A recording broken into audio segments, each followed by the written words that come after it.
Good afternoon and welcome, kids. It is time for your favorite, what is this, like a web show, I guess. It is time for Wild and Weird Radio Live. And boy, we got some cool stuff. And, if you don't already have it, make sure that you're hitting that little button down there that notifies you to these shows. See, I got a little reminder right there on my phone. It says, look, it says the show right there. It says, for the notification. All you got to do is slap that notification bell over on YouTube once you subscribe. And then you won't ever forget. You'll never miss one of the shows because it'll remind you. But like occasionally, good little machine. If you don't pay attention to the notifications, like if you don't actually click the notification on your phone, it will take it away eventually. So you might have to hit it again one day. Don't trust the machines. That's what he's saying. Pretty much. Don't trust the machines. Much. So as you guys can tell, we have a special guest. It's either that or Brandon aged rapidly. Well, how much? We have the legendary Mr.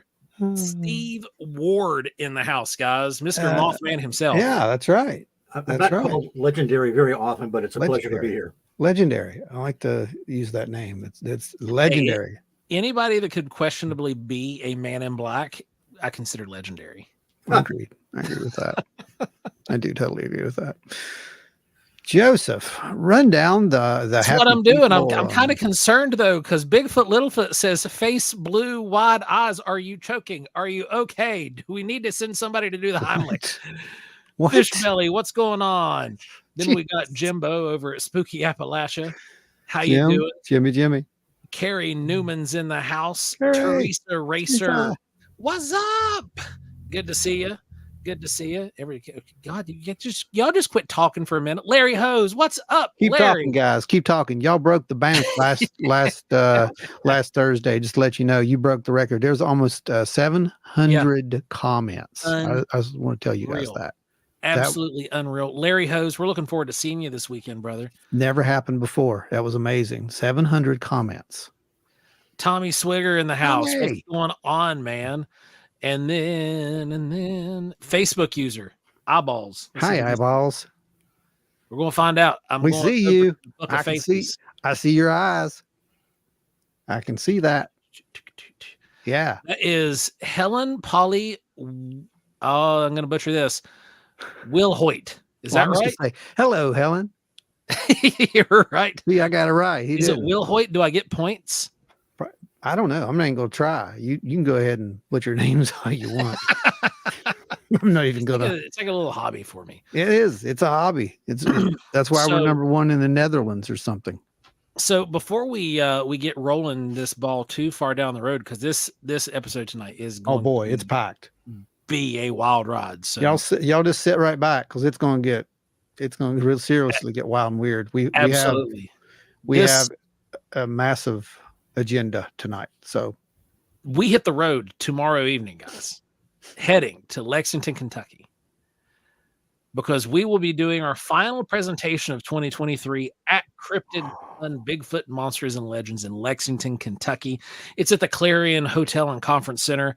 It's the second exit as you're going from the east. I-64 East is the second exit. It's going to be your first Lexington exit if you're coming from 64 West. It's going to be a good time. It's one of our favorite shows of the year. Everybody that comes out absolutely has a ball. We cannot wait to see you all there. This is a fun show. Don't let the fact that we look serious there confuse you. No, actually, we are pretty serious when we come to our presentations. But everything else at the table, it's a party. Come on down. It's going to be fun. I promise. You're going to love it. Hey, Amanda. Sherry, it's good to see you back. We haven't seen you in a few weeks. Good to have you back on here, Sherry. Sweet. We got some of our old schools here. Yep. This is awesome. Some of the OGs coming out. Welcome back, guys. Welcome back.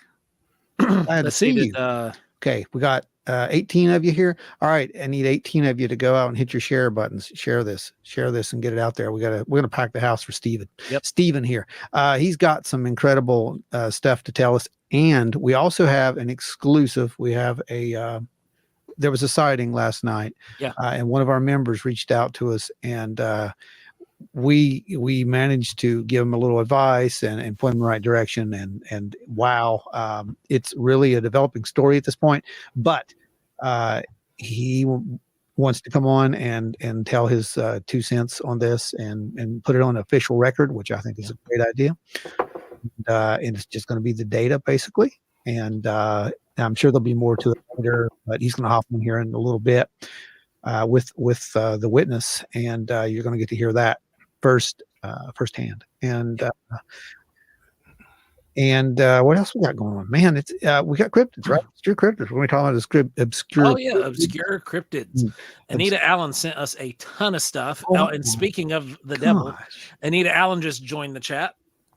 Try to get on through YouTube again. I think it's my phone, but I'll comment from here for now. It's okay. At least we can see you. We can see you. Yeah, we can see you. So it's all good. It's all good. So the only time we can't see who it is and it says Facebook users when they don't accept the little, thing where it says, share between platforms, which they have to do. Steve, before we go into, getting this, the nitty-gritty of it. Yeah. Tell everyone, I mean, if there are people, believe it or not, who don't know who you are. Why Steve? Why are you here? Well, when I was in junior high in Michigan, in March of 1966, we had a big UFO flap, and it actually went across the Midwest. But this is one where Dr. J. Allen Hynek was dispatched from Project Blue Book. He was still attached to the Air Force back then. And he had come to believe that there really was something to this. He started out as being a skeptic. He was an astronomer at Northwestern University. And there was a lot of credible sightings going on in Michigan. There was a landing on the Frank Manor Farm in Dexter, Hillsdale, Ann Arbor. And, I wasn't old enough to play UFO investigator. I couldn't drive. So I had to live vicariously through the news reports. But it was pretty cool having aliens landing in your backyard just about. Well, he actually asked the Air Force, he said, do you want me to go to Michigan and look into this? And they said, no, nobody said anything. Then Senator Gerald Ford, who later became president, was incensed that, a lot of these credible people were seeing these things and the Air Force didn't seem to care. So the next day, Hynek showed up and he found several credible people. But when he did a news conference, a live news conference, and he made the mistake of suggesting that some of the sightings might be swamp gas. And so the swamp gas jokes have reverberated for decades. And he regretted, I actually saw him 10 years later in Ann Arbor at the MUFON Symposium in 1976. And the name of his talk was Swamp Gas Plus 10 and Counting. By then he had become one of the good guys and had started the Center for UFO Studies. So that was kind of, I knew about flying saucers before that, but that was sort of a jump start. But then a few months later, November of 1966, was that not the first sighting, but the sighting of the Mothman, where two couples were chased down Route 62 out of what they call the TNT area into Point Pleasant. And the thing is, that sighting hit the wire services all over the world. That's why I read about it in Michigan. It just went everywhere. And that's even before Mothman had a proper name. Mm-hmm. So, and since then, I started following, I was doing a lot of reading on UFOs and that sort of thing. Started following people like John Keel, Jacques Vallée. And in 1975, the Mothman Prophecies came out. And I was dying to see the area. So in 77, I drove down after visiting some friends in the Buffalo, New York area. And I just kind of randomly came down, found the Low Hotel, and I had a map of the TNT area. Back then, you could drive back in there. A lot of areas are closed off now. Yeah. And I had no idea where I was going. But I did find the old North Power Plant. That was still there. And that's the place where when the Scarberries and the Mallets, they were driving along the dirt road now the TNT area, for those that don't know, that was a place where they made explosives for World War II. And if you look at the old black and white photographs from the 40s, you see this huge complex that was there. Most of it was dismantled by the 60s. And so they were driving around out there, and they were going by the old North Power Plant. And Linda saw a figure in the middle of the road And she said, "What's that man doing standing there?" Well, that he spread his wings. And then they noticed the red eyes, and it was actually shuffled off toward the old North Power Plant. They took off, and it followed them into town. So that's kind of how that all started. But the old North Power Plant was a ruin when I went down there. And the funny thing was, I was walking out toward it, and some guy dressed in coveralls with a hard hat met me halfway, and he said, "What are you doing here?" And so I said, "Well, I'd heard the stories about," and I was trying to be cool. I said, I'd heard the stories about the bird. I didn't say Mothman. And this is 10 years after the events, right? He rolls his eyes and he says, "Yeah, I remember." And he was just concerned. He let me go in and take photographs. He just didn't want me to hurt myself because it was a pretty dangerous place to wander around. So that's how that started. And then in 2006, I went to my first Mothman festival. And since then, I've been coming down. I used to be the happy-go-lucky guy that would get the fever and buy anything with Mothman on it, T-shirt, trinket, book, or whatever. But then more and more, I became absorbed. I started, working behind the scenes and so forth. And since then, I've spoken there, been the MC, helped set up in the TNT area, and now I even work at the Mothman Museum. So yes. My destiny was set when I was in junior high, yes. I guess, and that first sighting took place. I never would have dreamed I'd be here. I actually live on the very road that the Scarberries and the Mallets were chased. I'm only a few streets from where the Silver Bridge once stood. So there you go. That not crazy? It's just wild how some of these things come together. It's wild. It only took me 71 years. Yeah, right. There you go. So you were actually in like the lower part of the old power plant then? Yes, right. At one point. Oh, that's amazing. Well, we definitely need to talk because I'm working on that model of that thing, and it would be really cool to get some input from you. Well, I don't remember it too well, and the sad part is I took some great black and white photographs, and about 20 years ago I did find them again, and then I promptly lost them again. I was hoping they would show up in this move when I came down from Michigan, but they've got to be here somewhere. Dude, it'll happen when it's supposed to happen. Don't worry. Okay. I've been working on this model for 2 years. It's not time yet. That's the way I see it. All right. Pat slow to the show, but he's here. Pat's here. Adam Good jumped on deck. Adam's here. All right. Then Man Cave Metal Fabricators here. And I responded back to him. I was like, "Hey, we got another tin knocker in the house." I don't know if you knew this or not, Man Cave, but I'm an old tin knocker myself. I was sheet metal fabrication in the Air Force for 8 years. Then Sherry Armstrong said, "I remember this. I was a kid at the time. My aunt's family lived in Ann Arbor. Also, during the time of the Monroe Monster was being discussed, referencing the UFO flap and everything." Then let's see who else. I think I got everybody. Did you get everybody? I think so. Yeah. Okay. Yeah, that's everybody. That is everybody. All right. Chris Coots just popped up. Okay. Hey, Chris. Welcome. Pat said, "I'd love to see a 3D model of Main Street, Point Pleasant, Ron." Well, give it time. We'll get that. I want to get the North Power Plant done first, but we'll definitely get the rest of it soon. Don't worry. Yep, that is what I meant. They used to call us. I know the old timers used to call us tin knockers back in the day. Yeah. Is Tommy with us? Is he in here? Yeah, Tommy's in. Is he in the house? Yep, Tommy's here. I threw him up there earlier. Tommy, if you would like, you can hop on at any time, and give the account. We're very interested in hearing that, and I know there's some other people that will be. Yep. I'm going to pull up. I'm trying to find the picture that you sent, the drawing. I'm going to put that up here in the thing so you can talk about it. We'll put that up there. I don't see it for some reason. Okay, where's it at? There he is. Okay, go ahead. All right, we're going to bring Tommy onto the stage, everybody. Okay.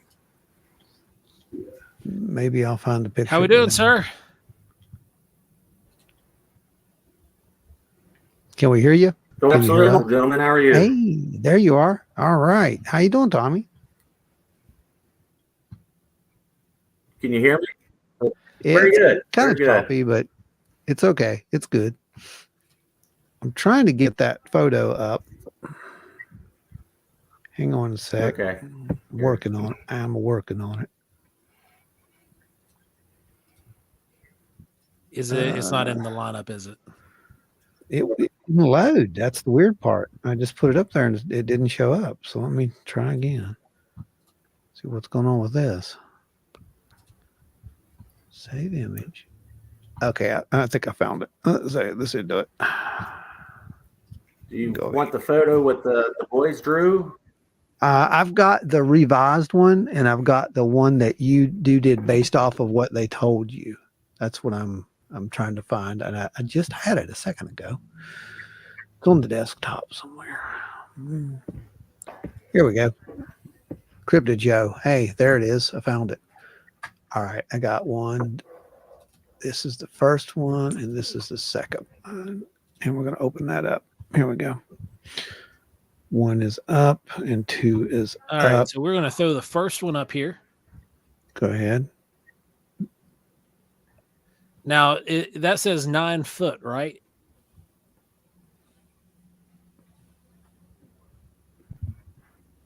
Yeah, I think there's a little bit of a delay. Yeah, there's a little bit of delay. Yeah, it's between 8 and 9 feet tall. Is the description that they gave. Tommy, go ahead and just do a brief on the incident.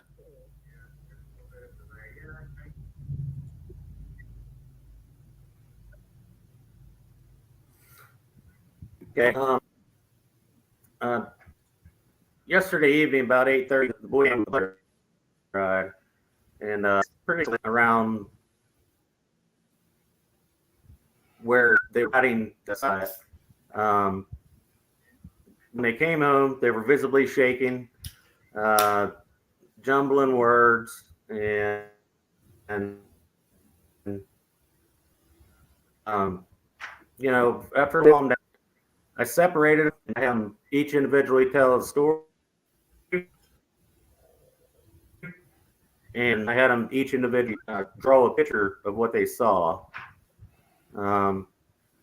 These guys are here with me tonight, and they'd like to come on. I'll probably have to try to reboot this thing for them. But they definitely saw something. We did a investigation today, early this morning, and last night as well, right after the incident. The one thing, it's a pretty nice up there, and you can feel that charge in the air. When I took them up on the hill last night, and for sure there was something there. I'm gonna turn it over to these two, if you wouldn't mind, and they can Absolutely explain it Go right in their ahead. own words. Go right ahead, guys. Okay.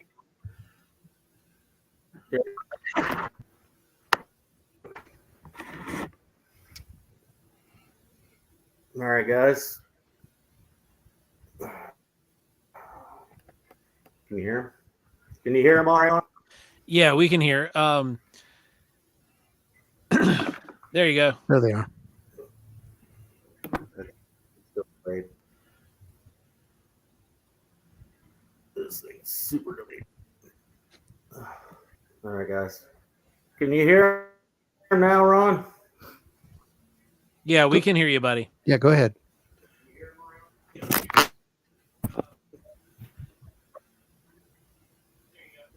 Okay, go ahead and start with your detail, guys. Like, what did you do yesterday morning? And Yesterday morning was a very bad morning for Tyler County. And we lost a very loved child yesterday morning. and got home from school. We just went for a ride to our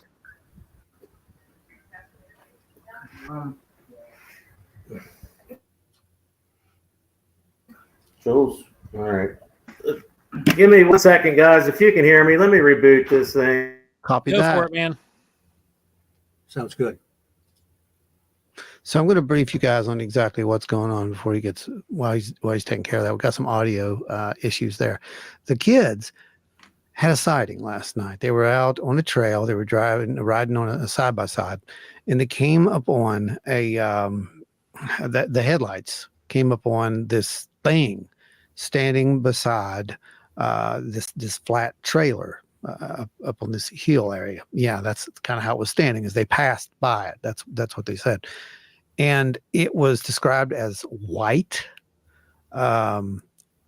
tall, very skinny, and it had like rib lines. You could see like the visible chest line area of this thing. Like it wasn't a human, obviously, is what we're getting at. This didn't fit any human characteristics whatsoever.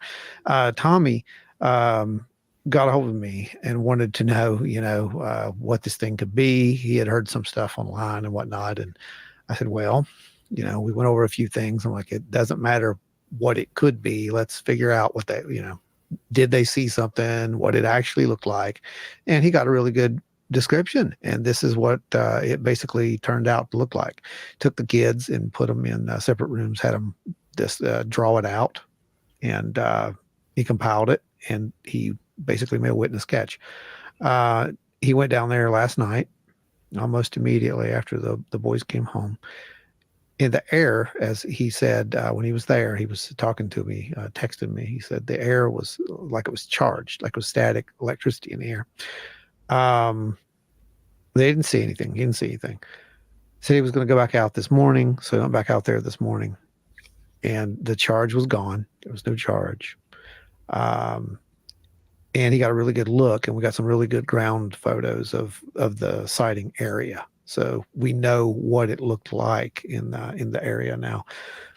When he gets back, tall and skinny, and very unlikely that it would have been a costume of some kind. Yeah, man, this thing sounded weird. And I don't use that term lightly. I mean, it really sounded weird. He posted it on another site, and he posted on our site as well for ideas, and people started guessing as to what this thing could be, and alien and all this came up, but that's neither here nor there. The data basically shows that something was there.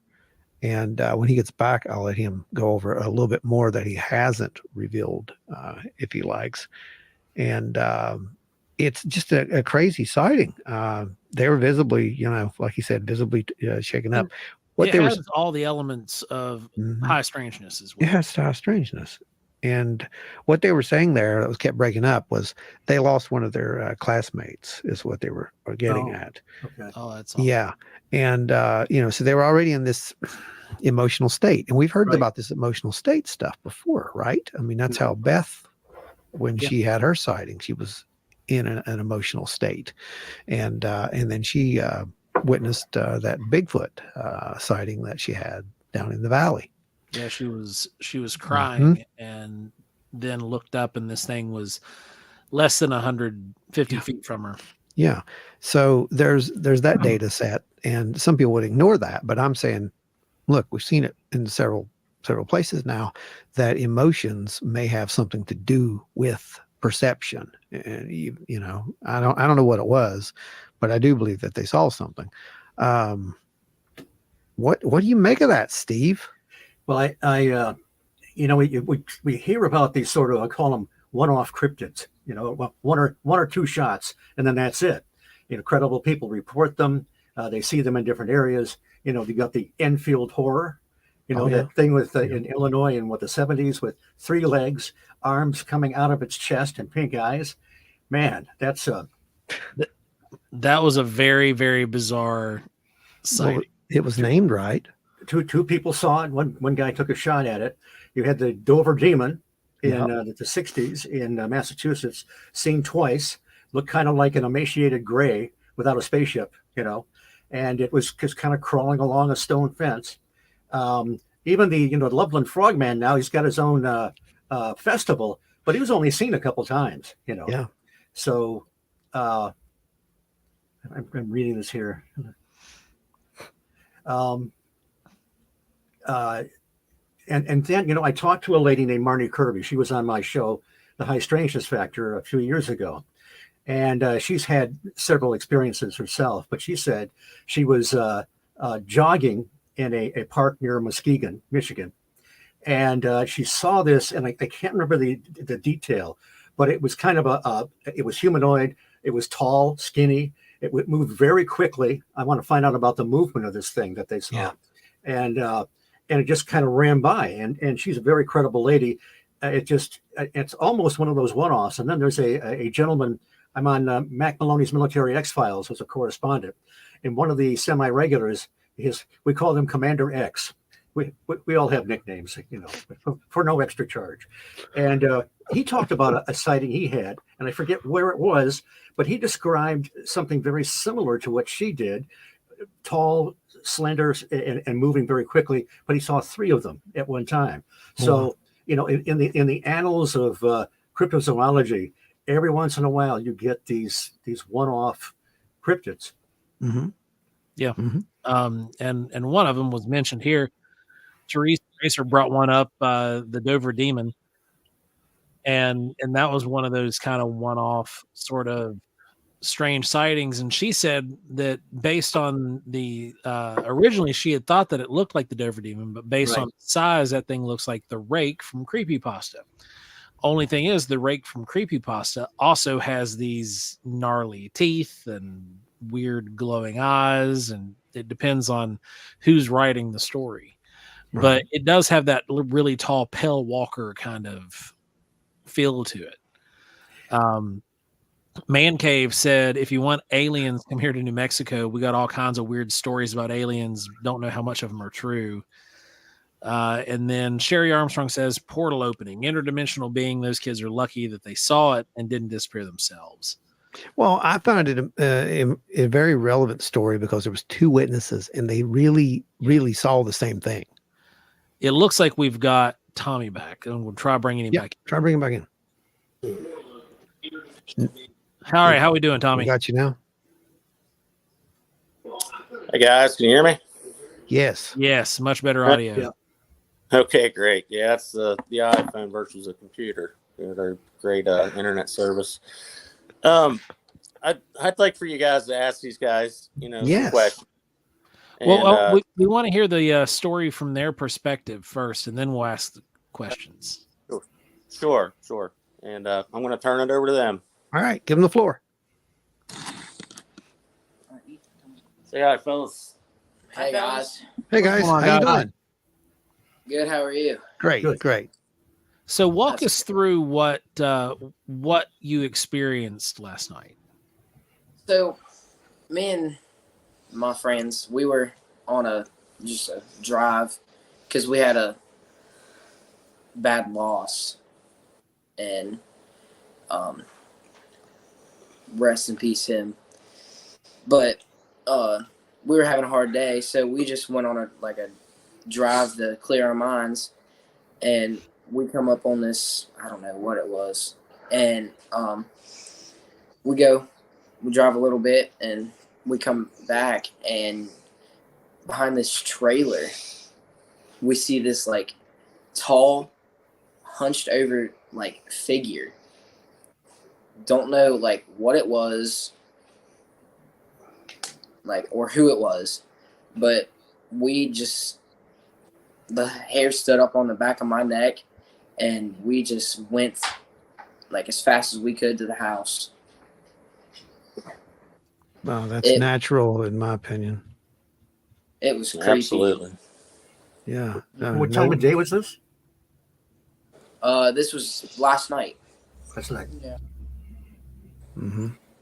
Yeah, they were approximately about 4 miles away from the house on an old dirt road.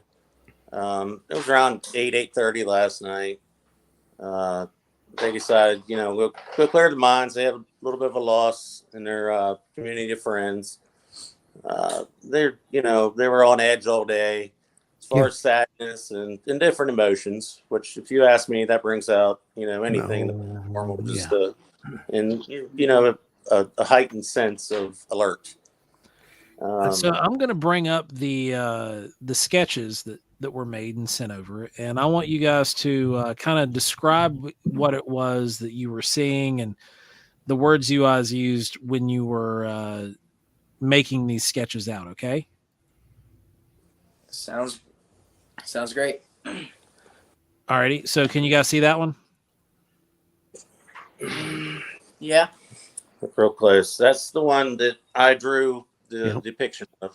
Okay, based off what they had told you. Yep. Yes. Yep. Absolutely. Okay. So those you're very clear about the rib line or the abs area. That seems to stand out pretty strong with you guys. What can you describe that a little bit? The chest area? His from his waist up, we could see from above the trailer. Mm-hmm. And okay. We didn't go all the way up. We were just on the dirt road, and Could you see it because of the headlights? Yeah, or we have any other kind of lighting up there. There was no other lighting. Okay. Yeah, they have a LED light bar on their side by side, and I mean it's really bright. I mean, you can see for 100+ yards, plain as what daylight is. Was it wearing any clothes, any garments, or anything like that? No, it wasn't. You could tell. Just naked, white skin, pale. White skin. And were both of you guys there? Yes. Yeah. Okay, so there were, you two were the witnesses. Was there anybody else with you? My other friend, but he That's cool. didn't. That's all you got to say. That's fine. There's We're just trying to get three a count witnesses, on how many right? people were there. Yes, sir. Okay, cool. Well, Awesome. Well, he didn't see it as. Yeah. He's a younger man, and he wasn't really paying attention. Is what we were told. Sure. You were driving, right? No, I was. My buddy was driving. You were driving. Okay, I was cool. on the left side, and I was like, "What is that thing?" And it was just at us the whole time we were driving by. So I sped up the whole way. I wouldn't go less than 26 miles an hour. Yeah. How many seconds duration did you see them? Say about 5 seconds, but it felt fast. Sure. Oh yeah, sure. Yeah. It feels like everything goes out of perspective when you're encountering one of these things. So did it Ron move? was mentioning the definition in the rib cage and whatnot. Was that muscle or bone structure that you were seeing? Could you tell? It could have been ribs, but it was just not clear enough to tell. Sure. Okay. So it was a shadow region, basically. Yeah. Yeah. We could see a little bit of it, but not very much. It wasn't deep as much, kind of. That makes sense. Especially with the lighting that you've got there. It makes perfect sense. Could you tell if it gave off any kind of self-illumination? Any light of any kind coming from it? A little bit. It was real pale. So you think it was shine? Yeah. Or was it not a doll? The color of our walls. Yeah. Okay. So it had a gloss effect to it. That's what you're saying? Eggshell. Okay. Yeah. But skin naturally being waterproof the way it is, has a natural shine, as you can tell. So when you're in lighting and you hit something with harsh light, it can get really bright. And the reflection off the skin can be pretty intense. And you have that high octane LED bar, you're splashing that up on something that could give that kind of glossy sort of effect just from the oils in the skin. Especially if it's already pale, right? I mean, especially if it's already pale, like yours truly. Yeah, go ahead, Steve. Could you tell if the eyes had any coloring or pupil or anything like that? It was like black. Yeah. I didn't really get a good look at it. I was just in shock of it. Yeah. Yeah, sure. Okay. Yeah, obviously. Were there any other features, like, obviously we have a head. What could you make out about the head itself? Were, like Steve said, did you see eyes at all? Did they just look like voids? Was there a mouth, or was it just like a smoothed over area? You ever seen the rake? It kind of looked like its head. It didn't have its body. It had like the same body that he drew, but it had like the rake's head. Yeah. It was creepy. Okay, that is pretty interesting, actually. And what about movement? Did it seem to like move, or was it just stationary while it was there? Stationary. Standing hunchback with his standing like a T-Rex kind of. Okay, so it was standing sort of like this with the arms forward. Yeah. And was hunched over, so you couldn't tell if there was a neck or if the head was just here. Yeah. Yeah. That's wild though. So you saw this thing and you were like, all right, that's enough. and you got out, right? That's kind of how that went. Yeah. Yeah. And did you ever look back and to see if this thing was behind you or anything? My other buddy did. I did once or twice, but I was just mainly focused on getting out of there. Oh yeah, I could totally see that. I mean, not knowing if something's around you, if it's just one. So yeah, I think you did the right thing. You got out and you immediately went in and you told your parents what you saw. Is that how it went? Yes, sir, it is. And what did they say? Well, he over here. Tell me. You can say my name over here. It's fine. Well, Tommy's pretty much he's already let the cat out of the bag, guys. He's taking the full brunt of this thing at this point. Yeah. Well, Tommy over here, he was real interested in it. Yeah.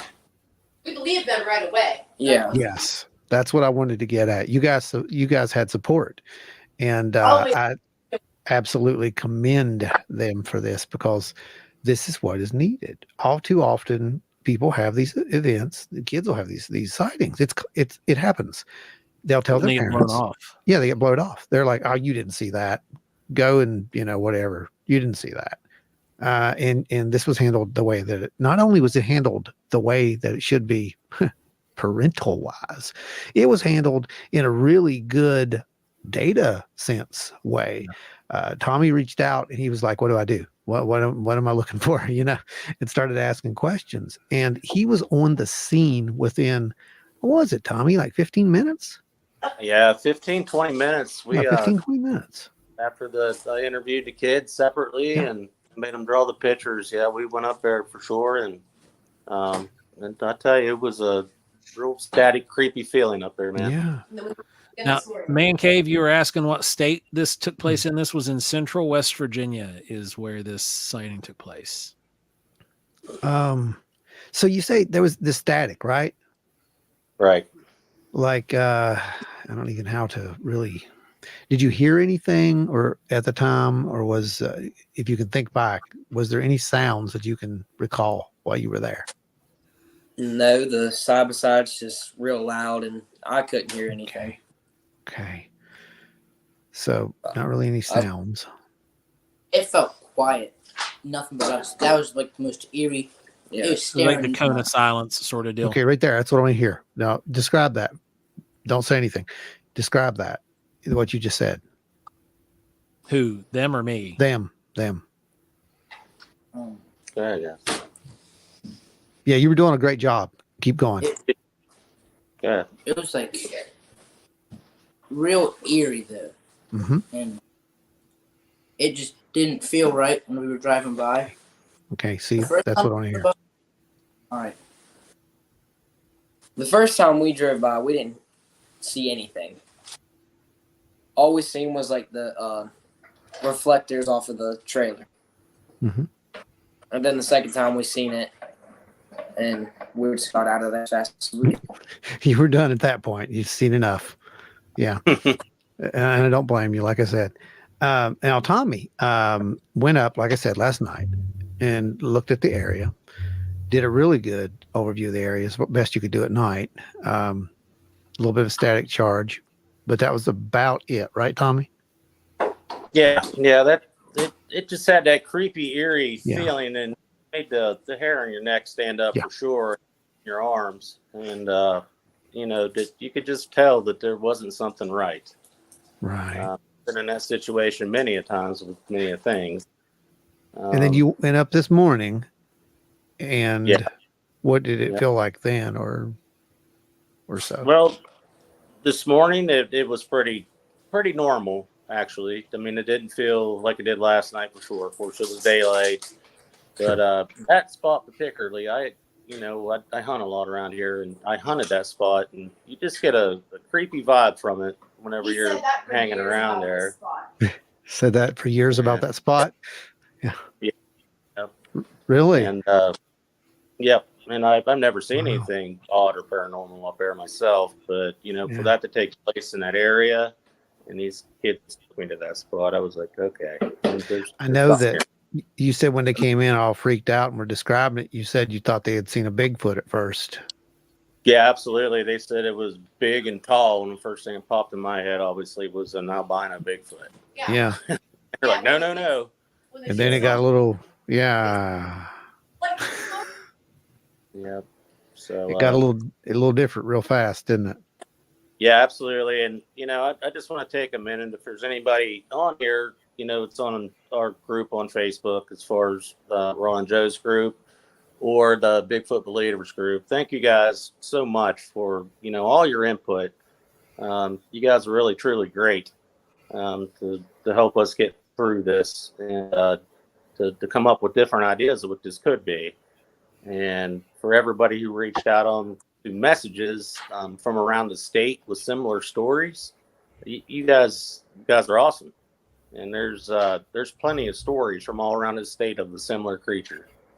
I have actually heard one very similar to this, and that's why I was interested when you started describing this thing. And Joe, does it ring any of your bells as far as it goes with not for anything that I've had reported here. This one's kind of a first for me. With this, it's just more or less being reported to us. I've heard stuff, similar stories from across the country, of creatures that were similar to this. Sherry brings up a good point. Were there any smells or caves and mounds nearby? No. Nothing weird. It smelled like normal outside. Yeah. It was just like a valley kind of. Yeah. And when you guys are saying a trailer, this isn't like a single wide trailer. This is a trailer that you would put a side by side on, that or a trailer that you would use to haul gravel or something like that, right? It was like a one Fifth you would. wheel. Yeah. It's a 30 or 24-foot fifth wheel trailer. Yeah. Oh, okay. Yeah. Can we show that picture, Tommy, or you okay with that? Yeah, absolutely. Okay, let me pull that up. I took pictures of what I thought the footprints do this morning. Okay, we'll share them with Ron after the show. We're good here. Black Tower says, "Holy Snikes! I saw one in West Virginia back in '93 during a youth group outing. We took a trip out there to learn rappelling, and it's seriously scary. What I saw was solid white, thin as a rail, and around 6 feet tall." Thank you for sharing that, Black Tower. Yeah, thanks. Oh, that's sort of terrifying. Yeah, I know. Thing's over 30 years old now. Yeah. Okay, what's the show this? I mean, it could be a lot older, guys. We don't know. I mean, we don't even know what this is, right? At this point, we're just going to gather as much data as we can about this. And you guys did the right thing. I mean, you went out there, you kept a level head, which was just amazing. You didn't freak out. You came back, you told what you saw, and then you probably thought about it a little bit afterward and thought, I'm sure you probably thought what ifs and all that kind of stuff, but I think you did the right thing. I think you got out of there and you know, you did the right thing. You guys are pretty awesome kids. Yeah, you did good, man. You did good. First time being out there. Yeah, absolutely. There's definitely something out there. We just don't know what it is, you know. All right, I think I found a picture here. I'm gonna pull this up. I think this is behind it though. Yeah, this is behind it. Okay, hang on. That's when you were going up last night. I mean, look, we've literally got this whole thing pretty much documented at this point. So, definitely will help you out with, you know, trying to get some images of it and whatnot as well, recreations and so forth. And maybe, who knows? You never know. Someone can say, hey, yeah, that's exactly what I saw. Because it already sounds like that's happening.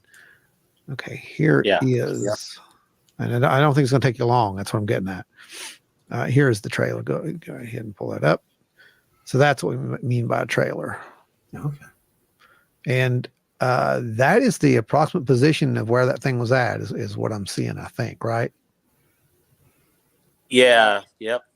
Yeah. That's cool. I don't know if that's a picture of me or her, but it's on my iPhone. It's pretty small. I think that one's you, I believe. Yeah. And now, did you guys do a height recreation while you were out there by chance? I did. I stood there and, you know, I asked him how much taller it was than me, and he said at least a foot or two taller than I was when he was back on the road from where they originally seen it. Wow. So that's how you got your height recreate. Yeah. I mean, that's pretty. And what's great is you've got several items here that you can compare and use for height recreation. You've got that trailer, you've got that bar on the trailer. So there's several known things there that you can reference. Right. And, you know, just a little bit ago, they said that the body was, you know, kind of shown over the trailer a little bit. So, you know, that's quite a bit taller than I am. I'm 6'1", and that puts this thing at least 9 foot or 10 foot or so. Yeah, I would assume. Yeah. And that's what you were talking about, I think, earlier, right, Joe? The pale crawlers. Pale crawlers, pale walkers. Yeah. That phenomenon was what I was referring to with you on the phone earlier. Yeah. Yeah, that's what I was thinking too. Yeah, guys, we don't know what it is. So, and if someone tells you that they know 100% what this thing is, no, they don't. Labels are one thing. Just calling it something, that's cool. And I think that probably Ashley's probably got it close as far as if we're going to put it into a category as to what it was, because that does seem to be something that's out there. Wouldn't you think, Joe? It is a phenomena that's witnessed. That's what I mean. Yeah. But we don't know what it is. It's hard to put a finger on. No clue. Especially with, it's hard to put a finger on anything that has this high strangeness twist to it. The fact that it happens at all and is part of the phenomena itself. Yeah. And then, you know, normally you do have these they're buzzwords in the community, like cone of silence, like I mentioned earlier. And that's where you go into an area and something is just completely devoid of sound. And then you've also got phrases like the rake, which is a creature that is, you know, like a internet horror story. It kind of goes along. It was inspired by some of these stories, but it kind of created its own entity. It kind of took over. Yeah, it took over and became the official name for the creature unofficially. And, you know, with what Tommy was describing with the feeling the electricity in the air, the static or energy or whatever you want to call it, those types of events are usual. It's not out of the norm for these kinds of sightings, where people will be out camping, they'll be out riding bikes, they'll be out on a side-by-side, and they'll have this encounter, and they'll hear this kind of droning out of sound, almost like everything else gets real quiet, and then they'll feel like they're being watched, as if a predator or something is looking at them. and it's that like primal kind of fear, and then they'll see something and run in fear. Yeah. And high strangeness, that's kind of right up your alley there as well, Steve. There's aspects of it that sound familiar, isn't there? Yes, I have no doubt that some of these cryptids are flesh and blood, and some of the UFOs are nuts and bolts. But there is as you talked about, that there's this high strangeness aspect where these things are a little more elusive, a little more ethereal. And if people like John Keel and Jacques Vallée were onto something, he'll talk about, I love this word, transmogrifications of energy. And I thought we might even be co-creating some of these images through, I guess, the collective unconscious or whatever.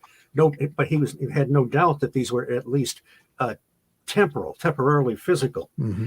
And he got to the point where, the point is that perhaps the origin of some of these things may be the same source, but perhaps some of them just manifest differently. Yeah. And so once in a while, there's a great researcher out there named Zelia Edgar. She has a book called Just Another Tinfoil Hat Presents, based on her YouTube channel. She talks about, and I love this phrase, lost in transmogrification. And she calls creatures like the Enfield whore with the 3 legs and pink eyes sort of possibly a flopped projection. Perhaps some of these things just don't come out right. They come out of the phantom menagerie. They come from maybe the same source, and they just Keel thought that some of these, they acted like real animals. That there was what was the one Roro in it was in Indiana, I think, or Illinois, about the same time as Momo. But this thing people started hearing banging on their house. They started the smell of brimstone. They felt something breathing on the back of their neck, but nothing was there. Then they started seeing this thing, and it didn't leave footprints right away. It left footprints later, and they could see through. It's almost like a Bigfoot was slowly coming into existence. Mm-hmm. Now, there's no question some of the Bigfoot creatures aren't like that at all. They're very much flesh and blood. But so Keel got to the point where he wasn't interested in what the UFO looked like or how many portals. He wasn't that interested in what the creature looked like. He said he wanted to understand the cosmic mechanism behind these things. Yeah. So it may be that some of these are just very physical and pop in and out of these window areas. But it's also, I think, possible that maybe these things just come out of the. Are you guys familiar with the film Forbidden Planet? Yeah. Remember that great classic? Remember the MacGuffin was the Krell race had created these devices that would create matter out of thought, and everything was fine except they forgot about the monsters from the id, the dark part of the subconscious. Yeah. It's almost like some of these phantasms come out of that somehow, and but anyway, I'm rambling. But so I don't know what it was either.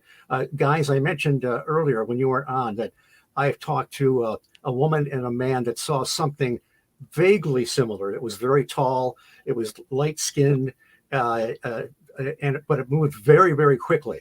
So that's why I was curious about any movement of this thing. But yeah, for 5 seconds, you weren't going to be able to see too much anyway. But yeah, there's no doubt you guys are just very credible, and it's nice that you came forward with your story. Absolutely.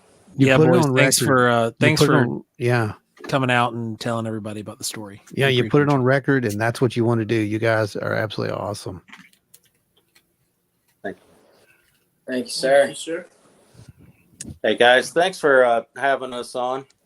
Absolutely, And, Tommy. Absolutely, anytime, man. Hey, Tommy, before you go, on you, I want to make this also. There's another connection here. If anyone watched our show about synchronicities and whatnot, here's another one for you. You just saw a UFO last week. I did. A pretty good sighting, as I recall. Yep. Yeah. Yep. Yeah, we were working over in Doddridge County, and my whole construction crew came to a dead stop, and we were awestruck. The plane didn't have wings, and everybody's seen it, and we were all amazed about it. So it's one of those Tic Tac type things, basically, is what you were describing, like a capsule. Yeah. like a capsule. It was solid white, about 2,000 feet up in the air, I would say, and it flew as steady as what a small plane would fly until it flew over the top of the ridge line. We couldn't see it anymore. It was quite the thing. So, and I guess there was another man too. He messaged me. He was in the same county, just a few hills over. And he had the same sighting, so that was pretty cool. Well, you had multiple validations, and hey, there you go. I mean, it's hard to deny something when you have multiple validations. It's like what happened at the workshops with us. I mean, no one would believe that stuff if there wasn't like 15, 20 people who saw it with their own eyes and experienced it, So it makes a big couple difference. of them actually being skeptics to boot. Yeah, it was even better. But no, I just thought it was kind of interesting that you just saw this and now your kids saw this. Following the data, where the data takes us, in the past, we have seen escalations of these events. And those escalations seem to start very slow. It's almost like what Steve was just describing. We have seen that. And that's why, I gave you the advice, just kind of watch things the next 48, 70 so hours, just be mindful, just see. And if you hear anything, where we're at. So reach out and we'll continue to help you with this as much as we can. One other thing quickly, we didn't ask the kids if they've had any other experiences through their life that were kind of odd, something maybe for a future show. Yeah, they stepped out. Just give me 1 second here. They had some sightings of stuff. Okay. I'll bring them back. I want to know if you've ever seen any other weird stuff. Can you tell them about the white lady outside? I never saw. Oh, that's right. That's your sister. I've got one. I got one. Okay, they're back, guys. Okay. All right, Steve, go ahead. I just wondered if you guys have had any other kind of odd experiences throughout your life. We might call it paranormal or unexplained. All right. Well, there's these campers down the road every once in a while. These kids come down here. About a year ago, we were throwing like this plastic baseball around. I had my eyes right on it. Someone threw it all the way up in the air. I was looking at it, and then whenever I looked down, because like it started floating in the air, kind of. And I looked down, I saw someone else had the ball. And then I looked up again, I saw like a white orb and just disappeared. Oh, wow. That was the weirdest thing I ever seen. Until now. Yeah. Now it's number 2. It's okay. It tends to get weirder. So mine wasn't like a UFO. Okay. Mine was, I was about 8 or 9, so 6-7 years ago. I was staying at my grandma's, and I looked up, and we have fish, so I looked at the fish, and then in the corner of my eye, I see some like orange eyes looking at me, and I look up, and I was in the second story of our house, and it was just sitting there. It had orange eyes and black fur. Say fur. Wow. What did you do? Did you run? Did you I got out of the bathroom as fast as I could. I don't blame you.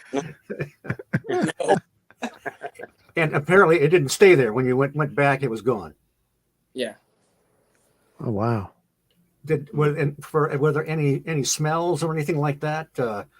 Anything odd? I couldn't smell anything. I had the window closed. Okay. Wow. I don't want to see one of those in my house. So to answer your questions, they actually have had experiences. Well, that's the thing. That's John Keel again, right? And other researchers notice that people that have had an experience, it's important to find out. Keel wanted to find out all about somebody's life because he found that people that saw UFOs or cryptids or whatever often had really strange experiences their whole life. Yep. And this is pretty much what's been validated with, Kit Green's work and Nolan at this point. That is a pattern, and it seems to be a validated pattern at this point. We just don't know why. So, yeah, just wanted to bring you guys in and clarify that a bit. Thanks again. Wonderful having you guys on the show. And do keep us up to date, like I said, and keep your eyes open. All right. Thanks, Thank you guys. for on the show, sir. Thank you, guys. Good job, guys. Thank you, buddies. Thank you. Good job, Appreciate Tom. you guys. Yeah, good job, Tommy. Good job, kids. Hey, thank you guys once again for having us on and letting them tell their stories and their experiences. I think it's really important, that parents talk to their children. Agreed. And believe them, and just not Support put their crazy stories, and tell them, oh, that's not true. My parents didn't raise me that way. They, told me to believe what I saw and tell them about it. And I'm doing the same with these boys. Love it, man. That is the best advice. See, you get a lot of stuff on Wild and Weird Radio Live, even parenting advice. So I suggest some people take that because that is very important. And that is how we bring up people who actually can gather data and, present it rather than just running off and posting it straight to social media like we see out there going on right now with some of these stories. You did the right thing. That's how you do it. Thank you, guys. I appreciate everything. Thank you, my friend. Good job. Keep us up to date, and we'll pull you back on here again for a future update, I'm sure. Hey, that sounds terrific to me. Thank you, guys. Yep. Have a good one, man. Well, what do you guys think about that? I was very impressed. Yeah. Yeah. I was very impressed last night. And he stayed right on this, guys. I want to make that real clear. He stayed right on this. He did what I would consider to be his due diligence with this, not only with supporting his kids, but with going out there and literally, trying to find trace evidence and whatnot. And there may be some. So we'll talk about that later. That's going to be, like I said, something that he's the lead investigator on this. It's his story. And if we get to tell it, wonderful. If not, I'm going to help him tell it regardless. So that's pretty awesome, I think.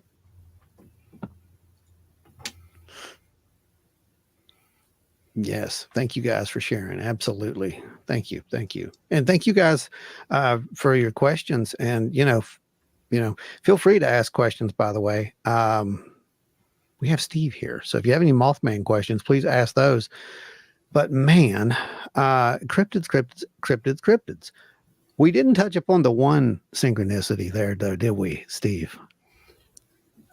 What was that? While they were on. What was yesterday's date, Steve? Oh, well, yes.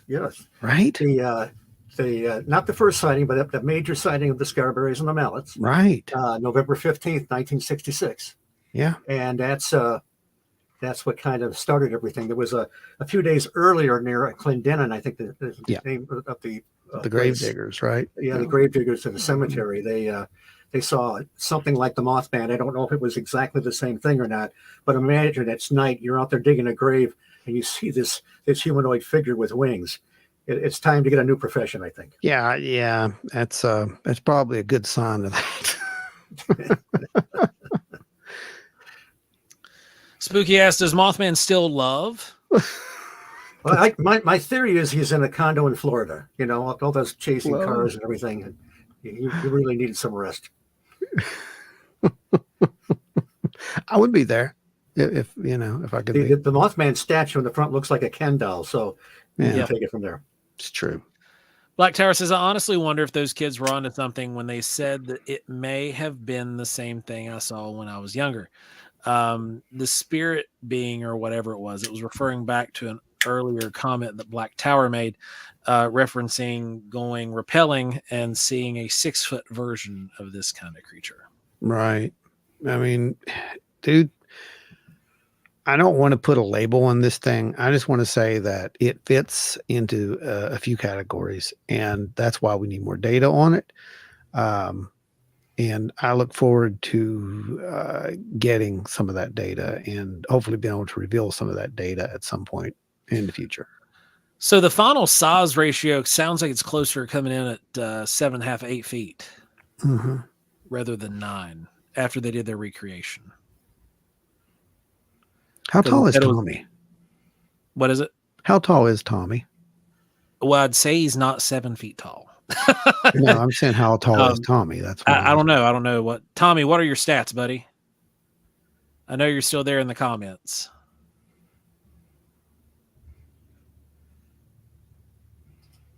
Okay. Let's see. I'm going to close that. Close this off. The static in the air, it's almost suggestive of Tommy's perhaps some kind of 6'1". manifestation. Yeah. I was guessing that based off of where he was with the trailer, but didn't want to jump to an estimate. So Yeah. So with him being about 6 foot, if the kids said that the creature was a foot or a 2 foot taller than him, it'd be about 8 feet taller. Yeah, about 8 foot. Steve, that static, I think that's important too. I think we need to discuss some of that. Why would it be there? It just, I mean, I don't have any scientific basis for it, but it just, it suggests that something, not just something bizarre happened there, but perhaps these things did come out of a portal or a window, or perhaps they did manifest somehow, and the static electricity is simply a residue of that. Yeah, I'm sure it's connected somehow. Yeah, I would have loved to have had some EM meters up there and some, a Geiger counter at that point.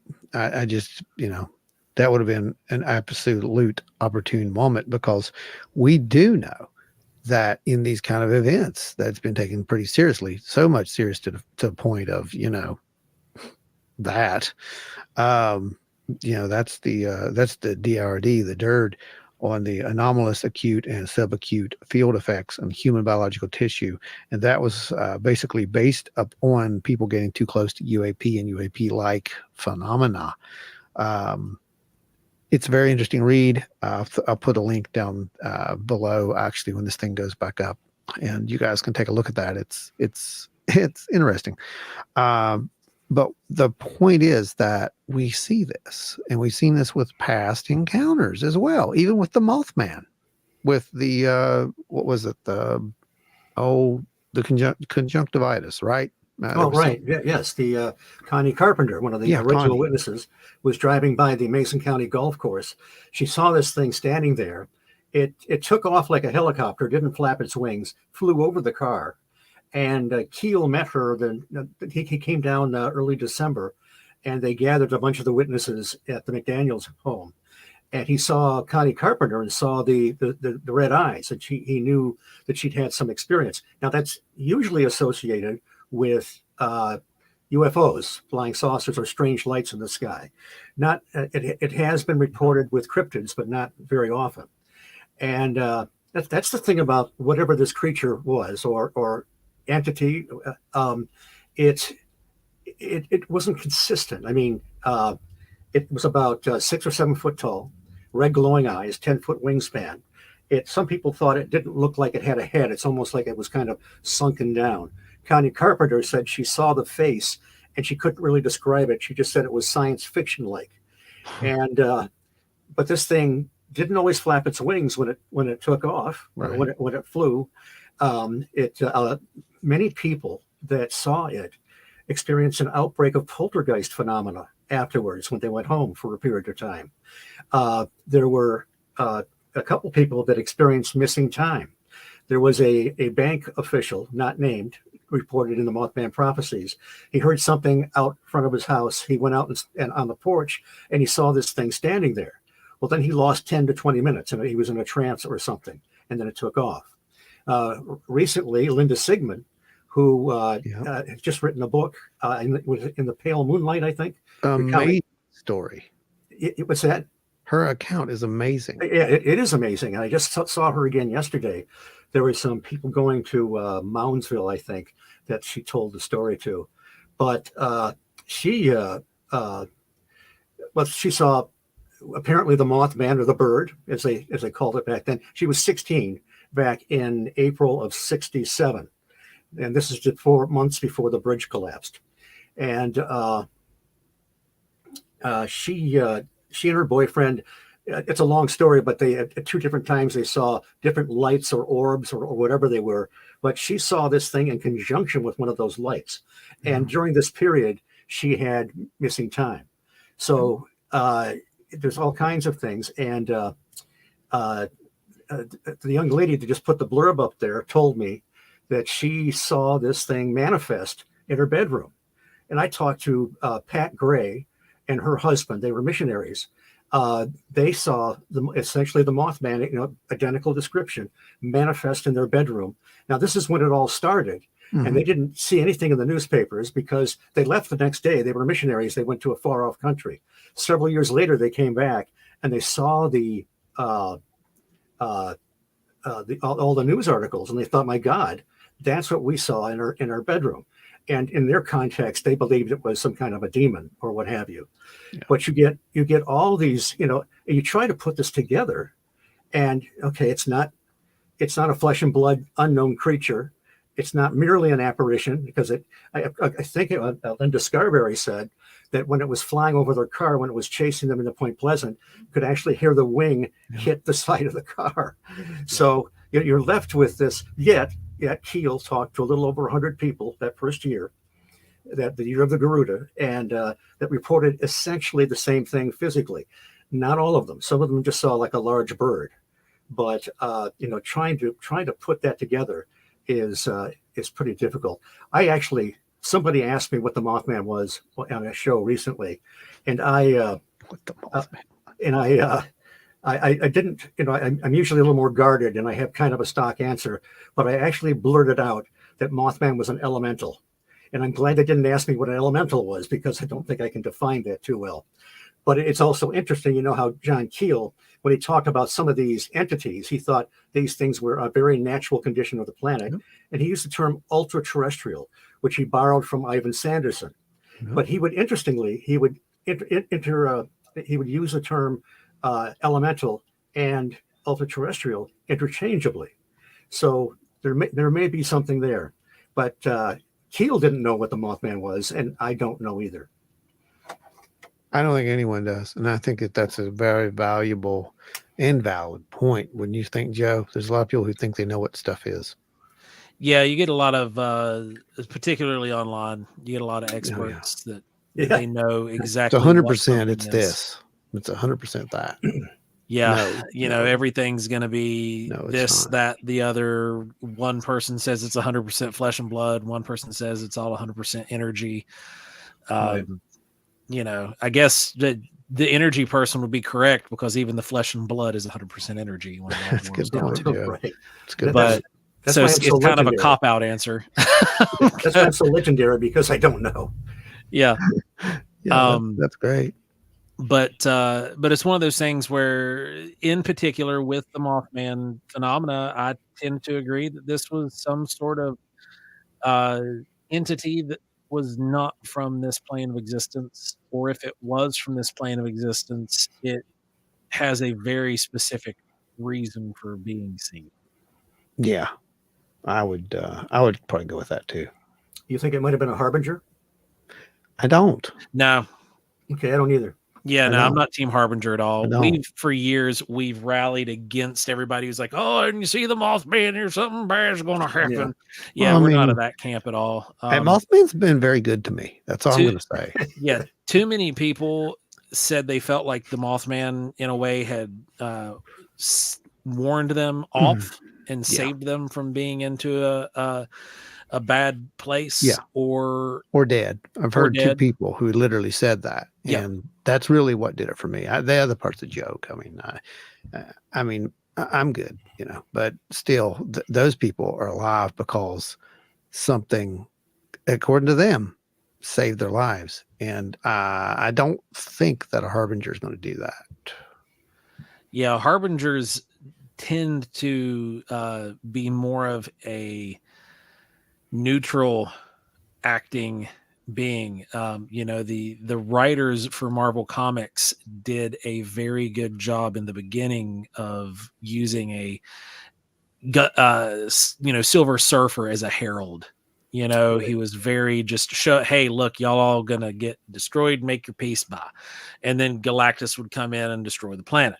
Then later it kind of turned into being something different. But that a harbinger to me is something that's going to come into a room, into a scenario, and just be. Not necessarily be negative or be positive, but just be and just say, look, this is coming. Time's up. Time's up. If Mothman was a harbinger, he did a lousy job. Right. All he did is chase cars. Couldn't he stop somebody on the road and say, "Hey, yeah, this is the bridge"? Yeah. Not a single one of those hundreds of reports that came in were like, he told me I saw the red eyes. I had visions of a bridge collapsing. Not one of them. And the only reason that the story, and Steve, you know this, and so does Ron, the only reason the story went out of the news after the bridge collapse wasn't because after the bridge collapsed, the Mothman stopped being seen. Was because it was just kind of seen in poor taste to run monster stories in the site of a national tragedy. People just weren't interested in Mothman and the UFOs. But the Mothman prophecies, the prophecies part of the title is very interesting. John Keel was in contact with many people. He called them silent contactees because they firmly believed they were in contact with some other intelligence, whether they were doing channeling or actually believed they were meeting these people one-on-one. They would get prophecies from them. They would often come true. Sometimes they would be sent on quests that were very pointless, like trying to find some kind of a mystical cross in Brooklyn, for example. But they had no interest in publicity whatsoever. Yeah. And so as time went on, some of these, there were rumors about there's going to be a tragedy on the Ohio River. John Keel thought one of the factories might be blowing up. He was buying into this because so many of the prophecies did come true. And so as time went on, they kind of coalesced, and these were people that didn't know each other. And they said something was going to happen on December 15th, 1967. Then they said it was going to be an EM effect, whatever that means. They weren't specific. And they said what was going to happen is when President Johnson lit the Christmas tree on the White House lawn, that there's going to be, I think it was 3 days of darkness, and all kinds of terrible things were going to happen.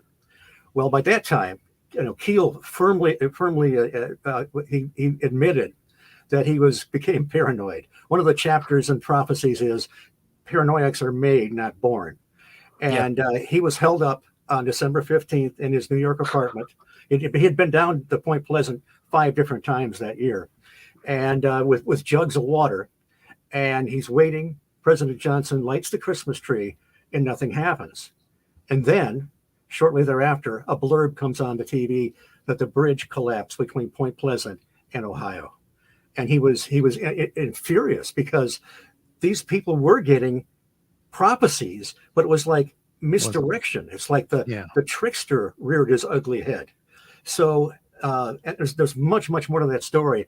And for a time, go ahead. The problem, and I'm going to come at this from a spiritual standpoint. The problem with prophecy, when it comes from anybody, is that unless the receiver and the teller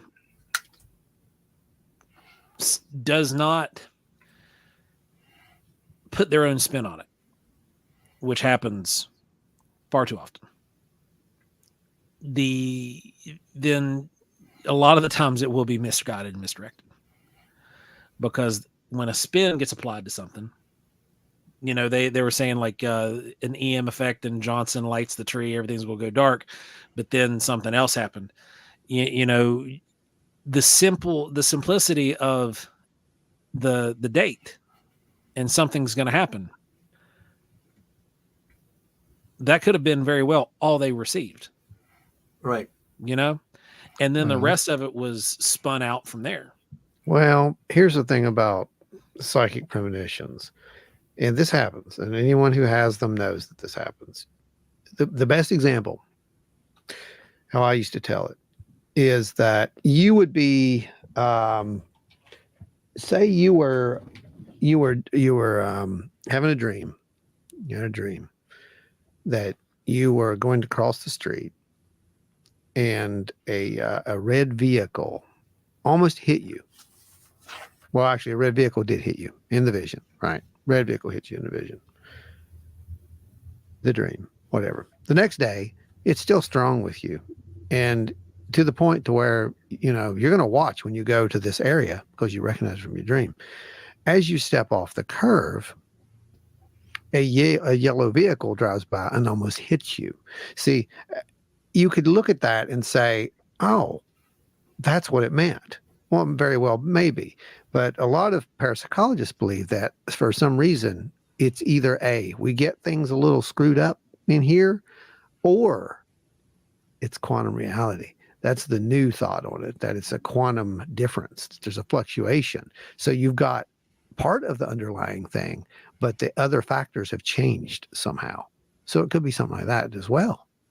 And that too could render back to interpretation. You interpreted it as red, not that it was a car that was going to hit you. If you go with the key components of here comes a car, I'm getting ready to step off a curb. Oh, I know this. Don't step off the curb and we'll get hit by a car, regardless of what color it is. It goes back into it. There's a whole lot. It gets muddy. It gets real muddy, real fast. A lot of the contactees, they would get accurate predictions up to a point. Mm-hmm. It's all of a sudden, it's like they're abandoned. They're getting garbage. So it's the University of Michigan professor, I believe, that believed he was in contact with aliens and was getting legitimate prophecies. And then there was the big one, you know, sit on the hill, bring all your buddies because the world's going to end and the Space Brothers are going to save the chosen. And they didn't show up, and his tenure didn't show up either. So there's a lot of if you look at messages from UFO pilots, from whether they're channeled sometimes or a Ouija board or supposedly in person, they're very often deceptive. We're going to reveal ourselves in 3 years. They'll make all kinds of predictions and promises, and it's all garbage. I've been reading a book recently called Hungry Ghosts by Joe Fisher, and he did an investigation into mediumship. And he was talking to some mediums and supposedly in contact with World War II pilots that had died and other figures out of history. There's even a woman that he's supposed to have been attached to through various incarnations from Greece. And he's like falling in love with this woman through the messages. Well, so he goes on a quest. He's got all this stuff written down, and he goes to England, he goes to Greece to sort out these things to see if they're true. Certain elements were absolutely correct and historically accurate. Others, there were just huge gaps in things that were not true. So this is a pattern that keeps showing up, I think. And you have to be very careful with mediumship, with messages from beyond or the Space Brothers. Here's a message from beyond.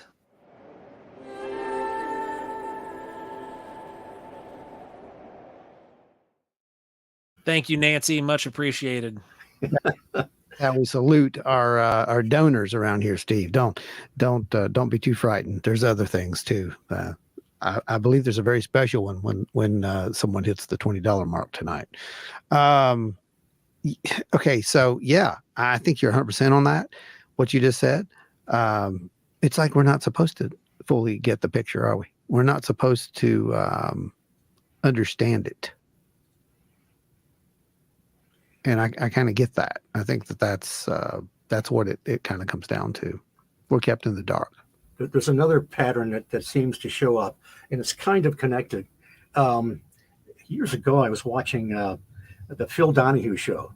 Remember Phil Donahue? I barely do remember that. This is before his hair turned white and he started using all kinds of silly gimmicks. But he was talking to a parapsychologist, and I haven't been able to find out who this guy was. Really interesting. He was talking about automatic writing, and he said, he believes some automatic writing did come from beyond, I guess, but he said you have to be very, very careful because most automatic writing is coming out of your own subconscious. Mm-hmm. And it'll start out like some Ouija boards. It'll start out friendly and then intimate. And then he said it can become just very nasty and damaging. But sometimes this is coming from you.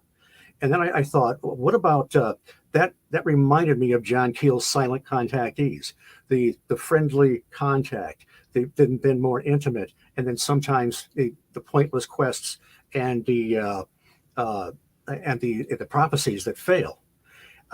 There's also remember Alexandria David Neal wrote Magic and Mystery in Tibet, and she wrote about that she's claimed that she was able to the Tibetans taught her how to create a tulpa. Okay. So she creates this this lama, and I mean the sage, the seer, not the animal, in her mind. This fat, jolly little lama over a period of time, and she can see it occasionally, it pops up, but over time, now she's the only one who can see it, but over time, its appearance starts to change. It becomes more lean, it becomes more evil looking. It starts playing pranks and actually acting like a poltergeist. So again, we don't know if this is true or not, but there's that same pattern there that shows up. Yeah, we are seeing the same thing in our investigations, in our research, that literally the data does not lie. There is something there. It's intelligent. And if we don't call it by names, that's what we can say. It's something very intelligent. And it does have the ability to have us perceive it in different ways. And we don't know the full story. And that's the bottom line. We don't know the full story. But some of it does seem to be very physical. Are you familiar with Lee Hampel's farm near Elkhorn, Wisconsin? Of course, Elkhorn, Wisconsin is a home of the dog man, or at least some of them. You said it, not me. Linda Godfrey lived in Elkhorn, and she's the one that started writing about the Beast of Bray Road and so forth. Lee Hampel is a retired guy that produces hay on his farm. He was a mathematician for years and has degrees in chemistry, a scientist. So when he started working on this farm is just a stone's throw from Bray Road, where this thing was being seen. And he, one of his neighbors told him one time, he said, those woods back there, there's a werewolf that lives back there. And he's going, what are you talking about? And then some of his other neighbors told him that they saw this thing, credible people. And then he saw it. And the first night he saw it, he had missing time. Yeah. He has seen it since then. He has, I've been to his place a couple times with people.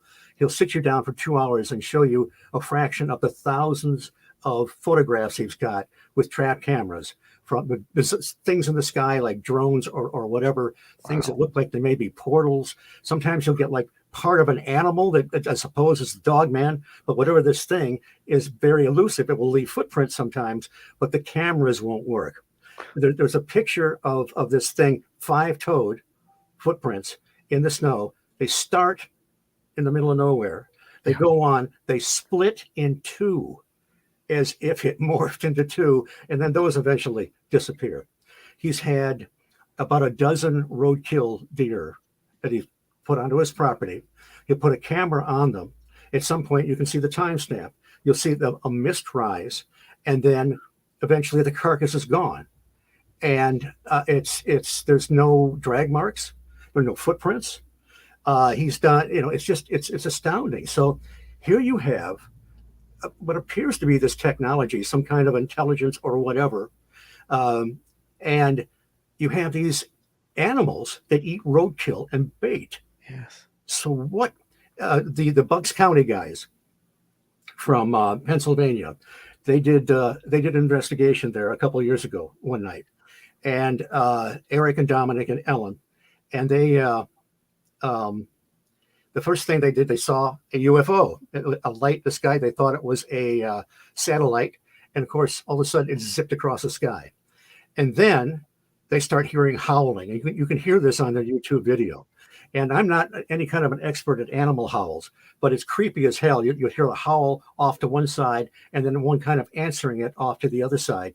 They saw eye shine that was 6 feet off the ground, and they were all getting really nervous. And Eric, usually this stuff doesn't faze him, but he wanted to go. He wanted to go. And Dominic, who's a sensitive, they were on my show, and I asked Dominic. I said, "What were you feeling out there?" And he said, "I felt like I was underwater in a shark tank, holding the bait." And then the mist started to form. Now, the mist might have been atmospheric conditions, but Lee Hampel has a photograph of him in broad daylight. He's standing there. He's surrounded by a mist that he did not see. There's all kinds of bizarre things going on that property. He can't get anybody interested from universities or whatever. It's a virtual laboratory, the paranormal. And it's just fascinating. Small Town Monsters did the Bray Road Beast, where they cover some of that. He was on Coast to Coast AM, and he hasn't released that many of his photographs to the public.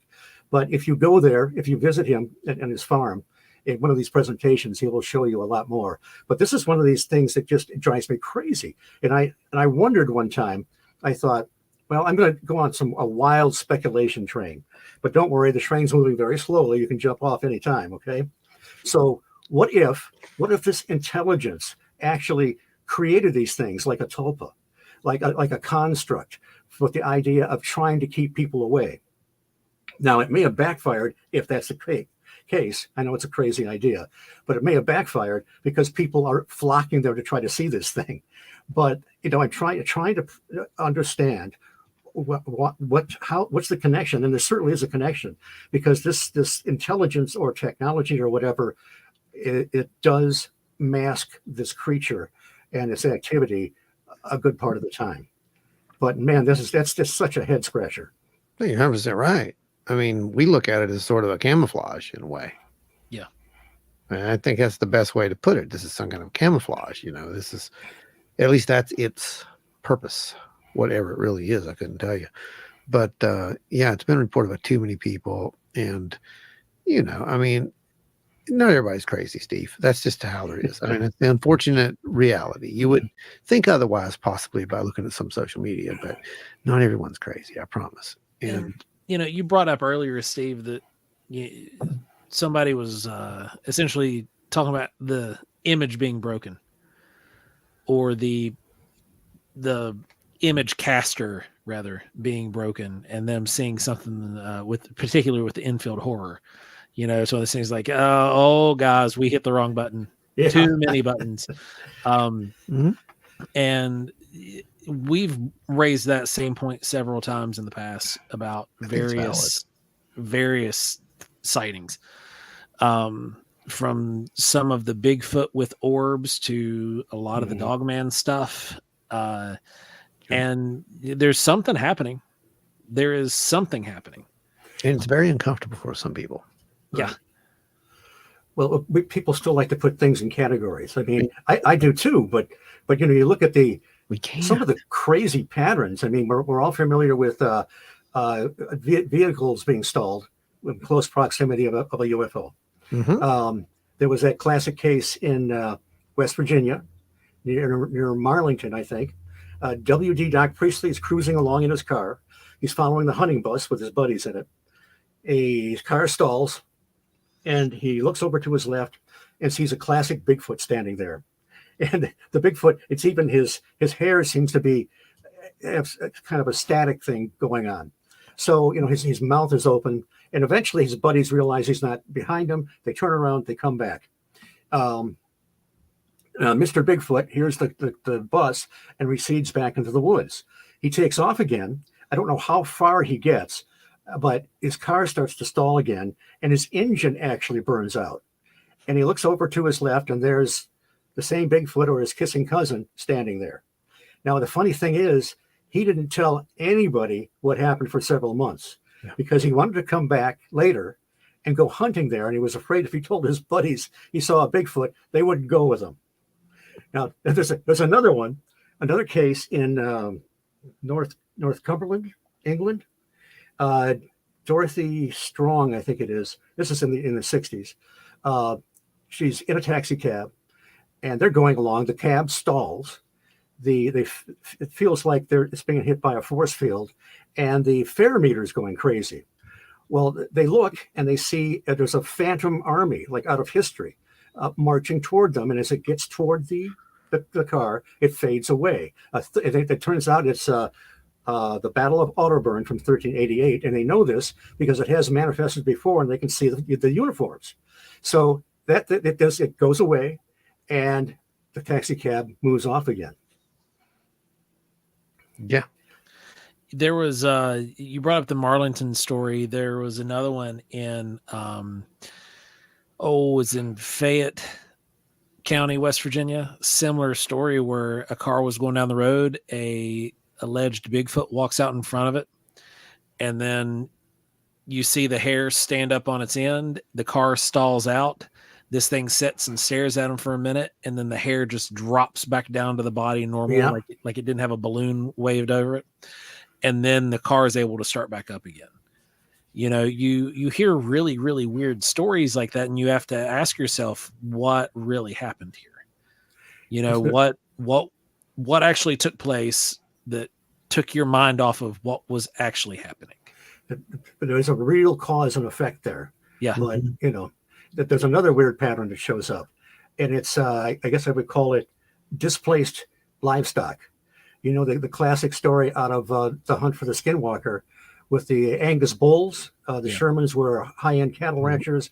They had 4 or 5 bulls locked in a pen. Gwen Sherman was with her husband, and they were another part of the farm doing something. This is when the Bigelow owned it, and Nids was there, but they weren't a constant presence. And all kinds of bizarre things are going on. Strange UFOs in the sky, disembodied voices, strange cryptids. So they're in the middle of this. And when she and they've had animal mutilations too. So they're coming back, and she happens to say to her husband, you know, I pray nothing ever happens to those bulls. And they get back, and the bulls are gone. They're not in the pen. Pen's locked up. There's no footprints. So they're frantic, and they're going around, and it turns out there's this old white trailer that they've never used. And Sherman just happens to look in there, and the bulls are in there, crammed in there in kind of a stupor. So he pounds on the door. They wake up. They kick the heck out of the thing, and it takes them 4 hours to round them up. Now, I got another one for you. 1977, Dyfed, Wales, which is in the southwest corner of Wales. There are several great books on it. One's called The Dyfed Enigma, and Dyfed is spelled D-Y-F-E-D, by Randall Pugh and F.W. Holliday. Just a 3-ring circus of the paranormal. 7-foot-tall silver humanoid giants, egg-shaped craft, strange lights. There were even these little short guys about 3 feet tall with with slanted eyebrows and curved noses that seemed to be associated with the same type of craft. I mean, it's just bizarre the things that were going on there. There's the family. I'll think of their name in a minute. They owned they were running the Ripperston farm, and they had actually, when they were living in a trailer, they were having strange experiences where they had like poltergeist phenomena going on. And when you look through a certain window at night, they would see a Marian apparition. A Virgin Mary would appear in the sky and then would morph into a figure of Jesus. Hundreds of people saw this over a period of time. So they were having strange stuff happen to them all along. And they had a lot of stuff happen on their property. Well, he was a cattle rancher. He had 100 cattle all locked up. And one night goes to bed, wakes up, and they're all gone. The gate is still all wrapped up.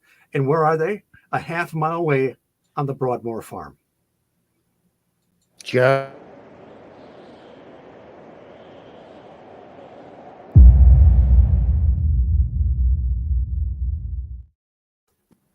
You received the blessing, Ada. Thank you very much. Thanks, Ada. We really appreciate everything you guys do.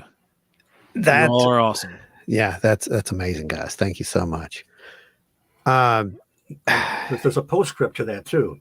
So a couple days later, it's this Coombs family. Billy Coombs takes 6 of the cattle out, puts them in a separate pen, turns around to go in to start up the milking machines, comes back, and the cattle are gone. Where are they? The Broadmoor farm, a half mile away. Okay, one more. You're familiar with Alan Godfrey? Yeah.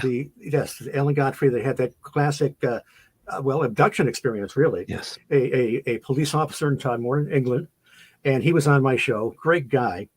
And it was 1980. He was called out from some lady called and said that there were these cattle, and they're in a gated area, a gated community. Nobody knows how they got in there.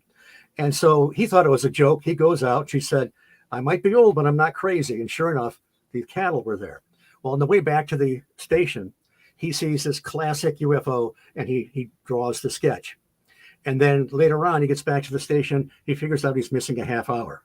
So a few months later, he's finally does the regression, and it's pretty classic. Although he doesn't know how he got into the craft, but there's a guy there, a tall white dude dressed in white robes that calls himself Yosef, and he's surrounded by these little guys that might be grays. I don't know, but Alan said they were so hideous looking he couldn't look at them. Now here's the end of this. He's describing under hypnosis what's going on in this craft, and he stops and he says, "There's a bloody dog in here, and it's hideous. There's a large black dog in what? A UFO, a spaceship?" And Jenny Randles, at first reported on the story, couldn't help but see the possible connection with the black shuck, the British spectral dog that haunts the cemeteries and the moors, you know. So there's another crazy pattern, and thrown in with the crazy pattern, you know, what the heck's a dog the size of a German Shepherd doing in a spaceship? I have a theory. I think it's basically to confuse everyone. This is a dream.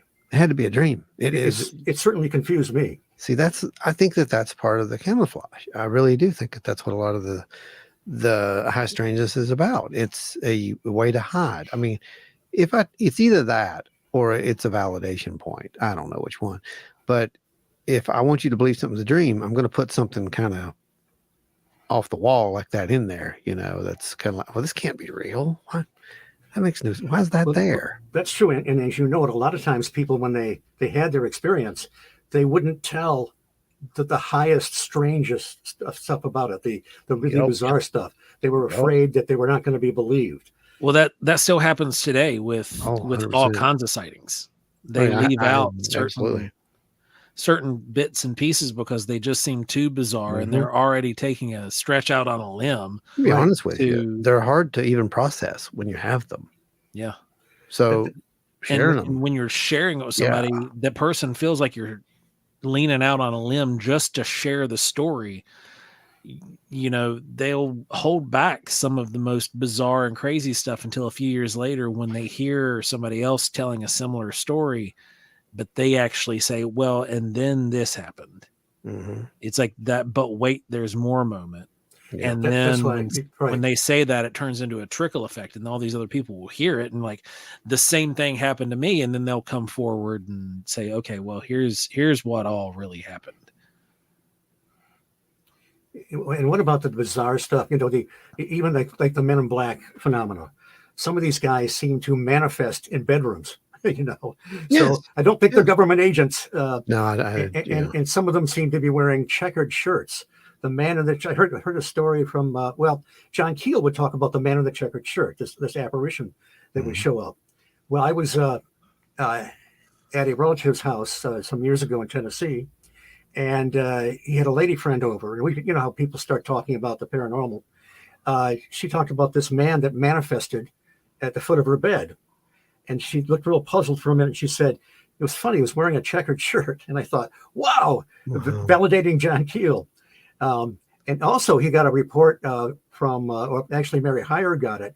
Some woman told her that she saw a couple men in like street clothes and street shoes and checkered shirts climbing on the Silver Bridge a couple days before it collapsed. Now, I don't know what that means. Yeah. Right. I remember hearing that from, I believe it was actually you telling the story to someone else one day when we were standing around up there. Okay. So that's the Men in Plaid that we hear about, right, Joe? Yep. That's what I was getting ready to bring up. A lot of Bigfoot researchers will mention the Men in Plaid that they're told about in reports that are sent in. Now, we ourselves have not taken any of these reports where these, you know, flannel or plaid wearing men show up and interrogate people about their Bigfoot. But there are plenty of stories out there. Yeah, I've heard that Stan Gordon covered in Silent Invasion. He covered situations of essentially Men in Black or people coming by to try to suppress some of these stories of people that just saw Bigfoot. Yeah. Mm-hmm. Yep. Yeah. And Ashley brought up a point that there are even cryptids seen wearing flannel. And I believe that the wolfman like creature that showed up on Skinwalker Ranch in the kitchen smoking a cigarette was wearing a plaid shirt. Yes, I know, and that's one story that Knapp and Kelleher didn't put in, right? Because it's just too outlandish. Yeah. It's weird. Like I'm gonna put this in here. This is weird enough, but this is a whole different. This is like a outtake weird. Yeah. Well, I think there's definitely levels of it, and like I said, man, it always seems like when Tommy just outed himself. What is it? That's why I wore my flannel today. Good job, Tommy. So, it's almost like it's a challenge. It's a challenge. How far can I push you?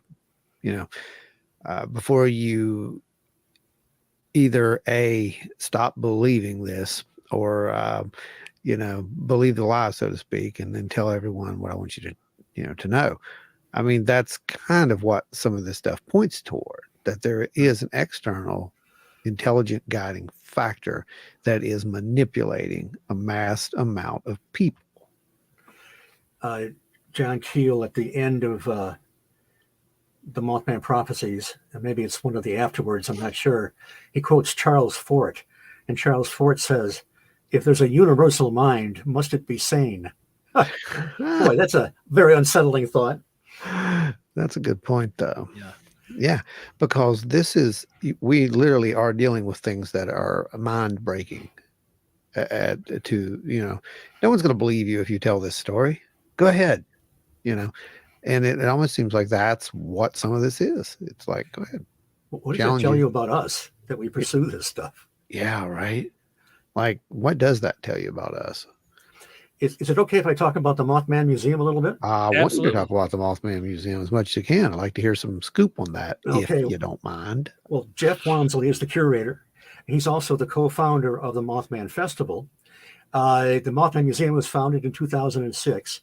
When Jeff was 6 years old, that's when the bridge collapsed, and he was living on 30th Street, and he even heard the crash he was playing in his basement. And over the years, his father was collecting some of the articles and so forth on all that stuff. But over time, he became more and more interested. And so he started to collect the stuff himself. And the first Mothman Museum in 2006 was across the street from where it is now, in a smaller building. And it's in a much bigger building. He keeps expanding it. It has displays. It has displays on the Men in Black and one of the first sightings. It has all kinds of newspaper articles that cover the bridge collapse and when they were discovering more and more bodies, and all the way that the Mothman was covered all over the world. There's just some really cool stuff in there. He's got 5 documentaries running at the same time. There's actually a separate viewing room for one of them. And there's one documentary that called The Mothman Legacy, that if you go back and watch it, you will see not only my handsome countenance occasionally, but you'll also see Ron's handsome countenance, because he was in that too. Yeah, I was in there one day and that came on. It was kind of weird. Well, what I do is I purposely go back there once in a while.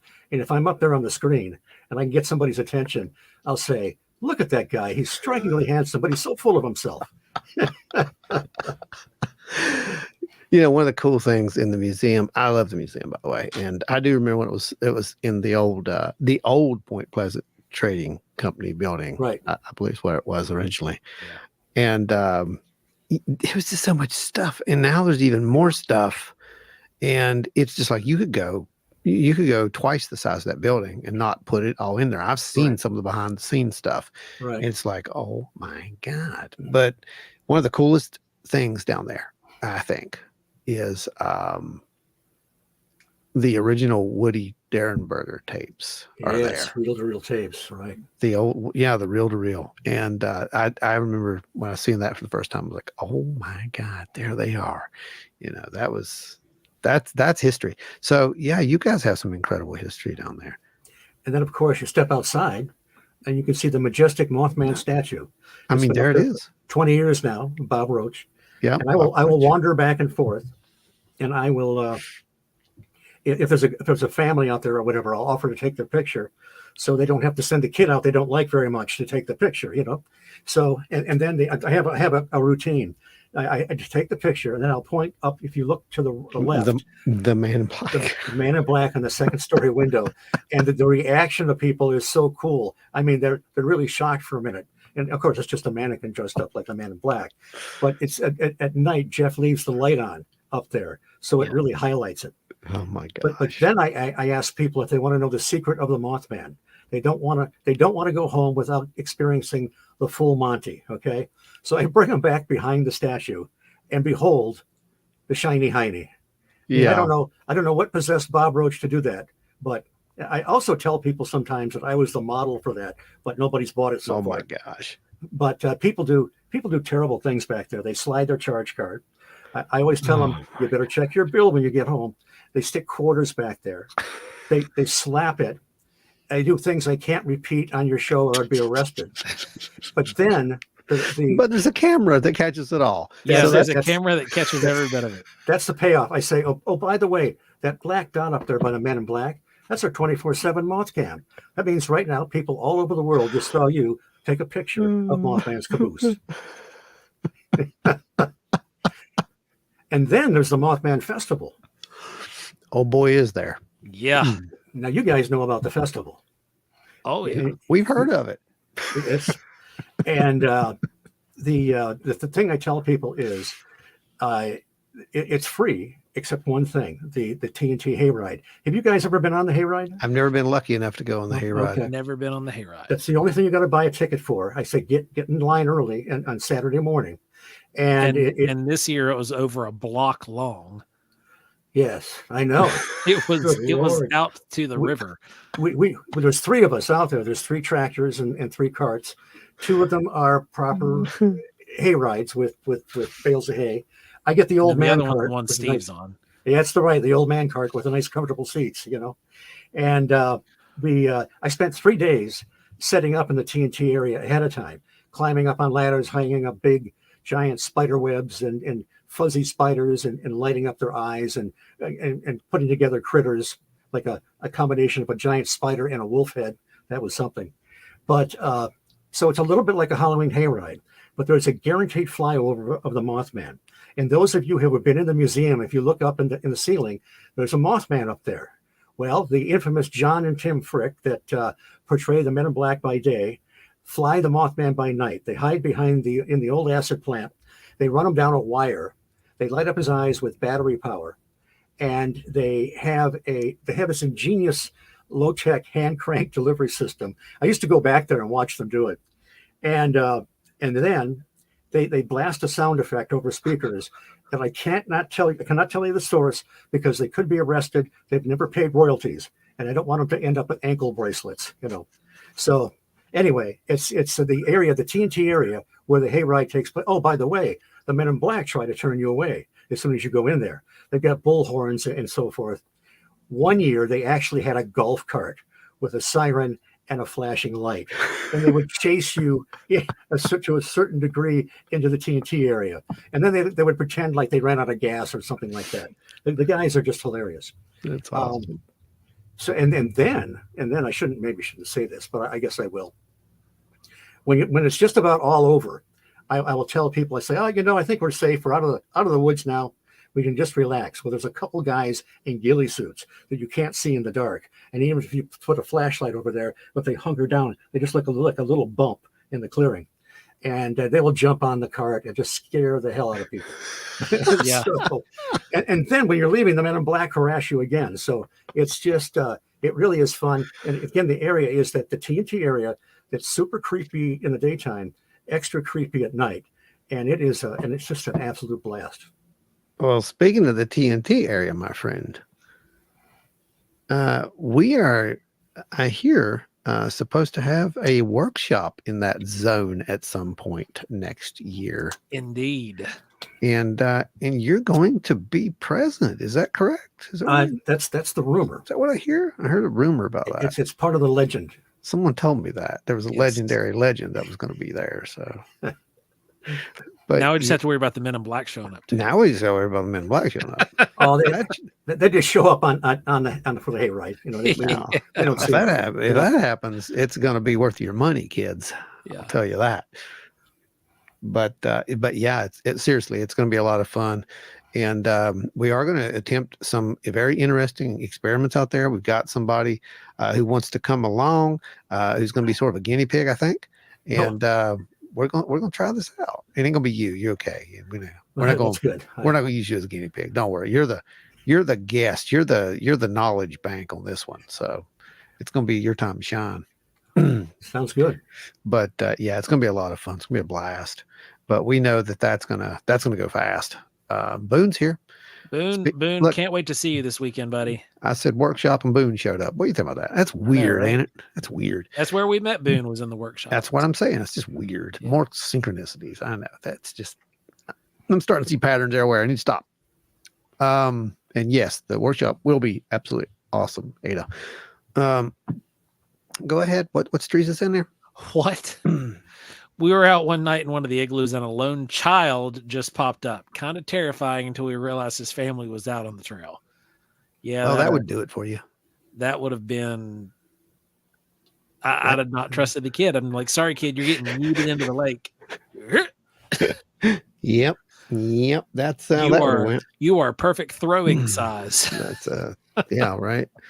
Don't trust kids who just show up out of the igloos. Nope. How many of you guys have been out there, out of the room right now? How many of you guys have been out to the TNT area? Steve, aren't they? They're also working on some really cool things. I know that we've been talking to Jeff, and he's got some major reveals that'll be coming up here real soon. But and we get to come down and show everybody that. Can you talk about any of that? The escape room? Sure.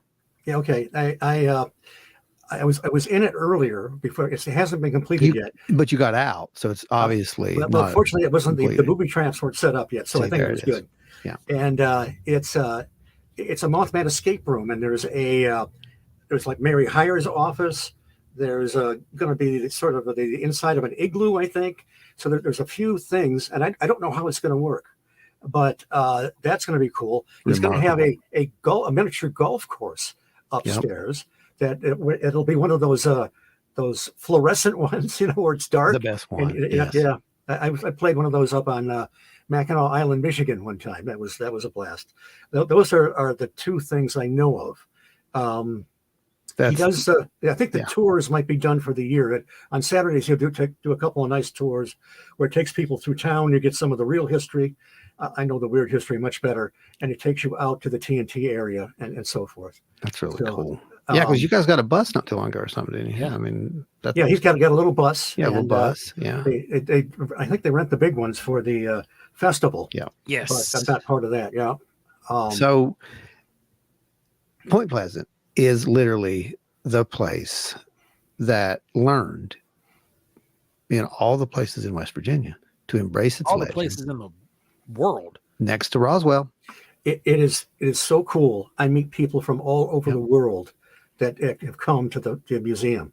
I mean, I can just name a dozen countries, and it's usually a planned visit. I mean, this is their mecca, and the same with people all over the world. I mean, all over the U.S. And there was one couple, really nice couple. They were so stunned. The guy shook my hand about 5 different times, and we got these great conversations like we do here. There was one young kid that was just standing there with his mouth open, So so I asked people, were they just driving by, or was this a planned destination? People come there for their wedding anniversaries, for their birthdays. It's really it's just a great place. And if you go a couple blocks north up the street, that's where 6th Street is. That's where the bridge used to run over to the Ohio side. There's a mural of the way the bridge used to look on the flood wall. There's a mural, a memorial, and the 46 names of the people that died are on the sidewalk. If you're facing the Mothman statue, you turn around and you see the flood wall opening. If you go through there and make a left, you'll see other sculptures by Bob Roach. And these are figures out of history like Chief Cornstalk and Daniel Boone. And if you keep walking down the river, it's a beautiful, beautiful walk. You'll come to Tuendaway Park, where the two rivers come together, and Chief Cornstalk is buried there. And some claim it's the first battle of the Revolutionary War, although that's disputed by some. But there's just a lot to see right in town, just walking around. And then we have directions on the counter. If you want to brave the TNT area, it's just 9 miles north, and it'll show you how to get into some of those bunkers. There were 100 igloos or bunkers created to house the explosives during World War II. Yeah, it's absolutely a blast out there. I've been out there many times Literally. now. Literally, one blew up back in the 80s. I mean, Yep. it was a blast. So It was actually 2010, I think it was. is that what it was? I didn't remember what it was. Yeah, and I 2010 was when it popped. yes. Really? I thought it was in the 80s. Oh, wow. There might have been another incident in the 80s. I don't know, but the three of us came down, John and Tim and I, the week later to see it. And you can still go see it. The whole concrete top had blown off. The doors were blown out. And right now it looks like that dome and remember the time machine, the original time machine? It does look like that. It looks like something out of the time machine right now. Yep. It's all overgrown, looks very Yep. cool. You know, I went down there alone one night after John and Tim left. I just wanted to see if I had the intestinal fortitude to brave the TNT in the dark. So I went to Potter's Creek Road, went to the 7th Igloo Road, parked the car, got out. I had my flashlight. I had my digital recorder duct taped to the flashlight. I had a camera. I looked like a paranormal investigator, man. And so, and this is toward the end of May, and it's so it's like the nightlife there, the frogs, the bugs. It's like almost deafening. So Yes. I walk down to the 2nd Igloo. I go inside, look around, take some pictures, say, okay, I'm good. I'm a real man now. And I come back, and I'm driving down Route 62. And this is when some weird stuff happens. Now, weird stuff never happens to me. I experienced a couple flashes of light like a strobe. I couldn't figure out where it was coming from. And I thought, that's weird. And then I drove back to my motel, which was across the river at the time. And I opened the door. The TV set turns on by itself and starts flipping steadily through channels. What? Now, the first thing I think is, no, this doesn't happen to me. This happens to other people. And I look at the clock to see if I have any missing time. And I don't think I had any missing time, but as I think back, I may have. I did everything wrong. I should have written things down. I should have been in the present moment. So I did what any intrepid paranormal investigator would do. I unplugged the television set and went to bed. There you go. Now, there's a postscript to this. Do we still have a little bit of time? Yeah, go ahead. Yeah. Okay, all right. A year later, John and Tim and I are crammed in the room next to the room I rented before. And we're just three schleps trying to save some money, right? So we're talking, and it's the same kind of TV, an old style TV. It turns on by itself. And so that's weird. The next day, Tim and I went in the room for some reason, and the TV set turned on by itself, flipped through a couple stations, and stopped. So we tried to get scientific that time. We tried to use the remote through walls to see if maybe stray signals were coming in or something. Nothing. Okay, here's the final part. A few years later, because it was 2010 and 2011, a few years later at a Mothman festival, the room next to that one, which is a corner room, which is big enough for like two couples, and two of our friends were there. Two of our couple friends were there. They were watching television. It was a big screen, like smart TV. They were having trouble with the volume. The volume would get real low, and they would turn it up, and then would start blasting, and they'd have to do it all over again. All of a sudden, call it a pop can or a soda can, flew off the nightstand next to one of the beds. So this is the way I always end this story. If I brought back something with me from the TNT area, fortunately, he's still there flipping channels and never came home with me. But that's it. That's my big paranormal experience. Well, you need to go back there, and you can finish that story one day with, like, we went back to the hotel and found out that floor doesn't even exist. There you go. That'd be the ultimate, wouldn't it? You're right. That's fantastic. So Angie hitchhiker. asked what hotel. That would be the Low, right?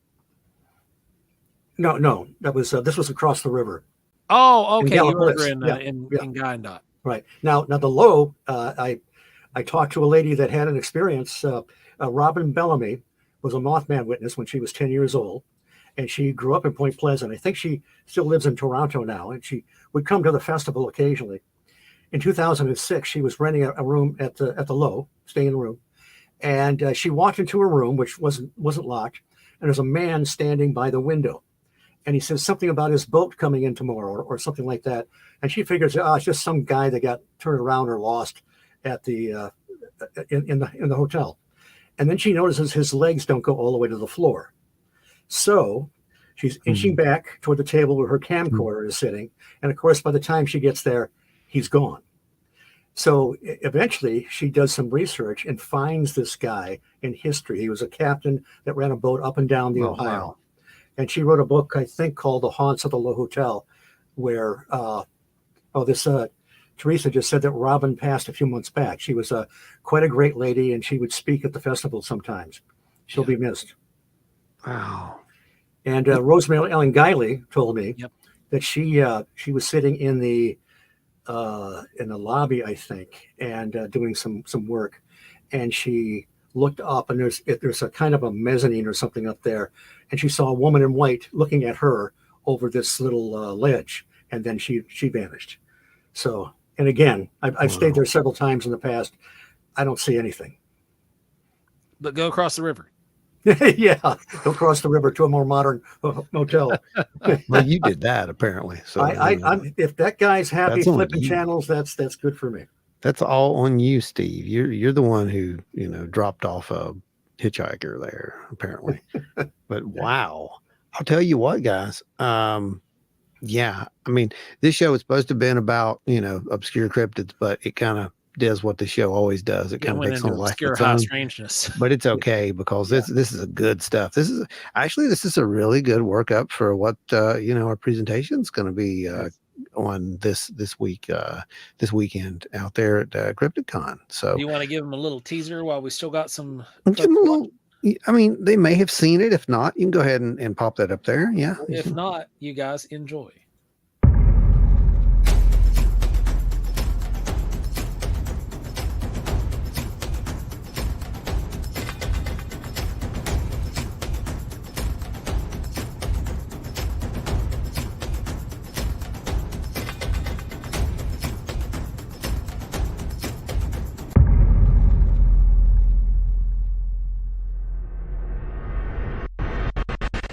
Yeah, I had to put the bunkers in there. It just had to happen.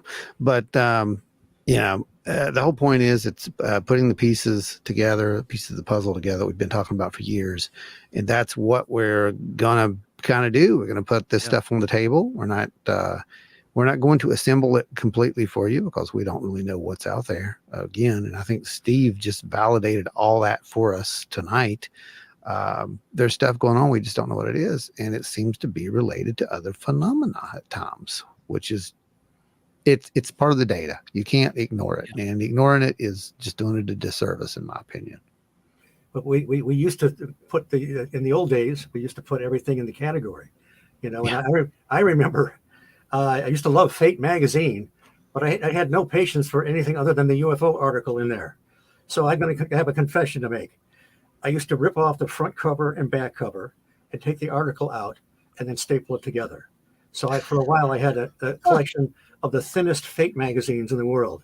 I didn't want to hear anything about ghosts or anything like that. So did you have the copy, the PG film, the Patterson Gimlin Fate copy? I you know what? I don't know. I don't remember. I've got a pretty good collection now, and they're whole, thank God. Oh, they're good. Oh, yeah.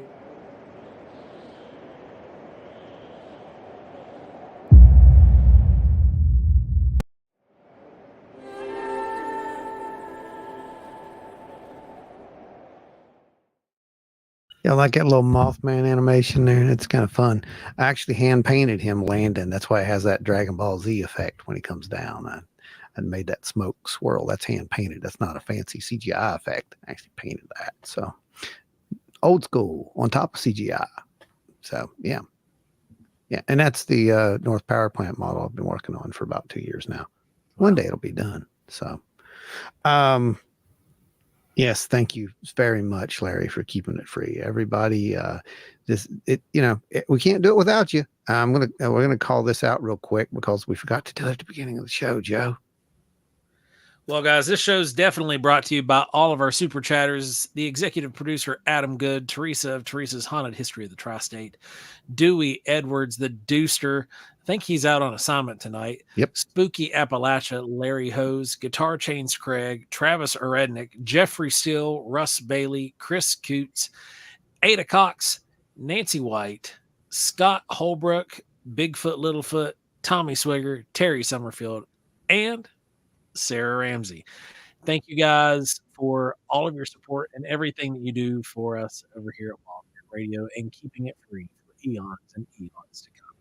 Absolutely. And you guys who ordered the Star Jelly necklaces last week, I am getting boxes for those. I had to get some new boxes to ship those in because I want them to be really cool and special for you guys. So those will be shipped out either tomorrow or they will be shipped out, or not tomorrow, I'm sorry. They'll be shipped out. When is tomorrow? Friday? Yeah, they won't be shipped out tomorrow. They'll be shipped out after we get back from CryptidCon. So that's when they'll be coming out to you guys. We also had some really cool things that will be debuting out there on the road. And I'll give you guys a little quick peek. Ike's in the house, man. Thanks for jumping in here, man. Can't wait to see you this weekend either, bro. Ike's gonna come down and hang out with us, so it's gonna be fun times. Here's one of the new Mothman ornaments there. You don't see it. It's gonna be on slow. Yeah. Oh, there's the camera. Gotcha. There you go, right there. Boom. There he is. It's his little eyes. And he's photoreactive. Those little eyes like light up like crazy. They hit them with a black light.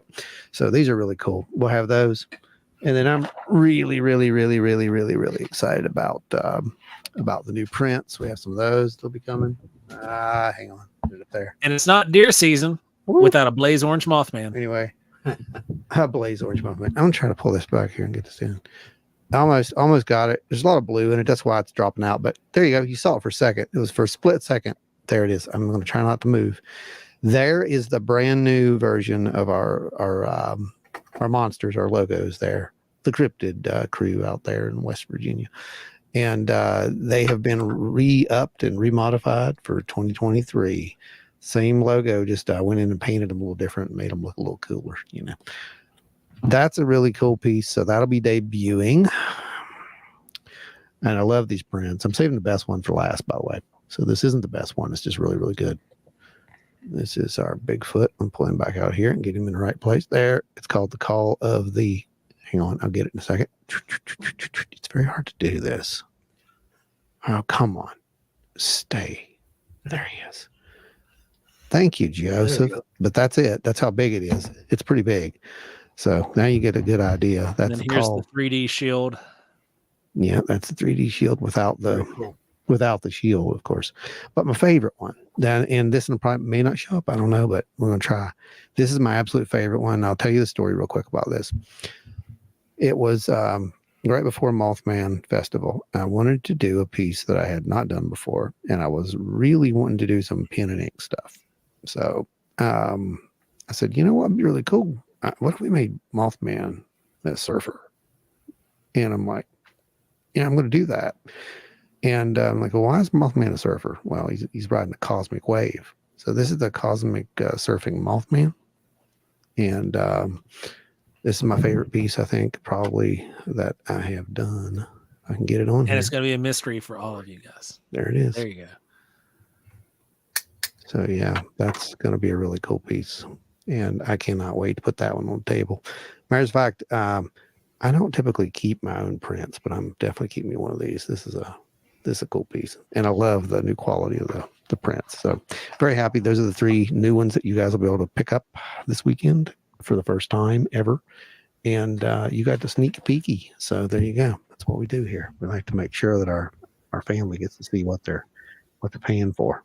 And you guys were watching me fiddle last week. That is just cool. This is one of the Star Jelly babies. If you guys like these and they actually take off at the show, then we'll make more of them. Well, those are one-offs, right, Joe? These are one-offs. These are those all not original. cast. Those are one-offs. Yep, these are all original sculptures. Yeah. Some of them have teeth, real teeth. All of them have glow-in-the-dark effects. They all have hand-painted eyes. Then here's this guy. This is the one I think I was fooling with last week. Yeah, he's cool. He's got a piece of quartz in his head. He's got real teeth. His eyes glow. Got all kinds of different effects on him. We'll see. You know, if you guys like him, if people show up and want them, we'll make more. If not, then we have these three, and people will get these three. Yeah, there you go. But yeah, so and I saw some people saying something about, you know, too bad they weren't going to CryptiCon. Well, those prints will be on the road with us next year. You'll be fine. You can pick those up. So that's not going to be an issue. And of course, like I've said, you know, tonight's show, boy, it's just full of everything at this point. We talked about Mothman. We talked about the legends. We talked about high strangeness, which I love. You know that, Steve. And I've been wanting to get you on here for a long time to have this little fireside chat. And I think we did a really good job. It's all part. What? It kind of is, Ashley. Jelly baby. That's the goal. If this goes well and people like them, then there will be more, and they will get more creative, and they will be themed, and it will be all kinds of ridiculousness. Don't encourage him, please. So, yeah, but we got to have a conversation that I think needed to be had by a lot of people. And, you know, like I said, people are just afraid of it. You know, you've got the camps that get divided. You know, the UFO people don't talk to Bigfoot people. Bigfoot people don't talk to UFO people. And somewhere in the middle, they started talking to us, and we do both. And I think we bridged the gap for some of these people. And we do. And I'm still blown away by that, honestly, to be 100% honest with you, because I don't think I'll be straight up with you. We're nobody. And yet, you know, you think we're somebody, which is wonderful, you guys. And we appreciate that. And it really is. It's a big honor to go out there and be able to play that middle ground and not come in with belief systems, but to come in with actual data and just give that to those guys and let you guys figure out, you know, what you think it is. That's what it's all about, really. And I think it's important. And I cannot wait to get down, like I said, to the Point Pleasant and do the workshop. And that's going to be something, bud. That's going to be something. And that workshop's going to be exciting. With our track record of workshops, I'm kind of terrified. I'll be honest with you. I ain't going to lie to you. I mean, someone's going to get abducted. No, but we'll have Steve and Pat there. It might nullify. It could. But Pat got to see some weirdness. Really? So, oh yeah, Pat got to see some real weirdness the last time. He witnessed the rock throw. He got to see the battery explode, which was weird. I don't even know how to explain that. We tried to get people to explain it. They couldn't. So, but you know what? I'm going to give you guys something, because some of you guys aren't going to make it to CryptiCon, are you? Because let's be real. I know you guys. It's too far of a drive, et cetera, et cetera. I get that. And I'm going to give you something here real quick, if I can get it uploaded. And the only reason I'm doing this is because you'll find this interesting, Joe. It wouldn't let me include this in the presentation. No matter how many times I made this clip, I could not get it to work in the presentation at all. It acted like it wasn't there. And yeah, I thought that was telling. So I'll set it up for you real quick.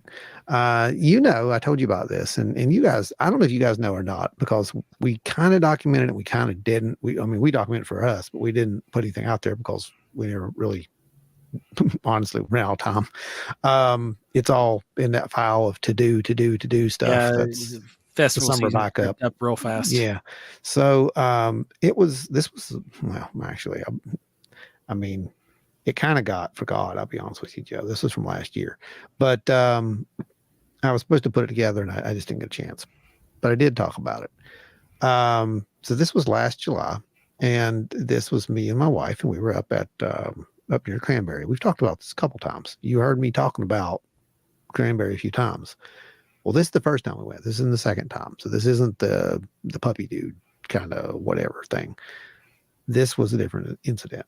And we were up there, in this area, and I had my equipment with me. And what I was doing is I was going around, I was just taking radiation readings, because that's what you do. You go around and take radiation readings, right? If you're me, that's what you do anyway, because I was trying to make a map of these areas. And I went up there and we kept finding these areas that were a little bit higher in radiation. And they were just set spots. So we found a pull-off kind of area. There's a trail there. Went down the trail, got off the trail, went into the woods about, I don't know, maybe a half a mile, something like that. I think it was. I told you, Joe. We started hearing the bird. Remember I told you about this, the weird whistling? So as we're there, I have my EM meter. I have the trifield meter, and I have the Geiger counter. I'm walking around. And at one point, I start getting these readings. I'm like, what is going on here? And it's a tree. Now, here's the important part. There's no electricity in this area. There's no cell phone where I'm at this point. It's out there. There's no reason for this to be happening. I'm going to see if it'll let me play this for you guys.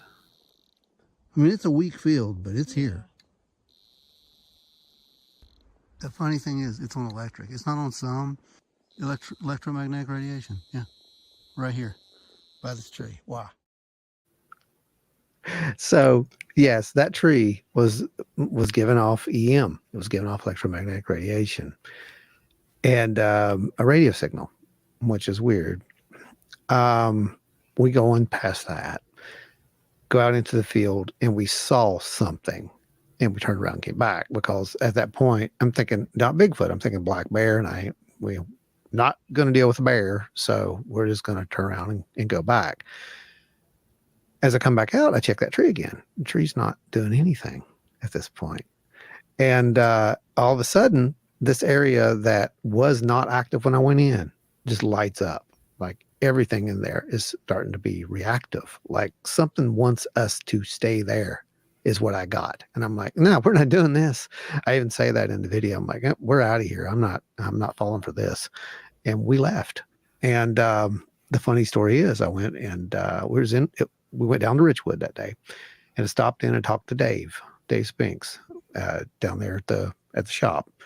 And he's like, oh, well, someone had a sighting up there not too long ago of a puppy dude. And I'm like, oh, really? Where at? And I told him where we were at. He's like, oh yeah, that's the area. I'm like, oh crap, you got to be kidding me. And yeah, that was interesting. So that was one of those kind of incidents that kind of opened me up to more possibilities that we're dealing with something like Joe came to call subject A, subject B. And that's what we'll be talking about this weekend, is that whole subject A and B kind of thing. I think there are physical things. I think we all can agree on that. Do we all agree that there are physical things out there? Yes. Yeah. Yeah.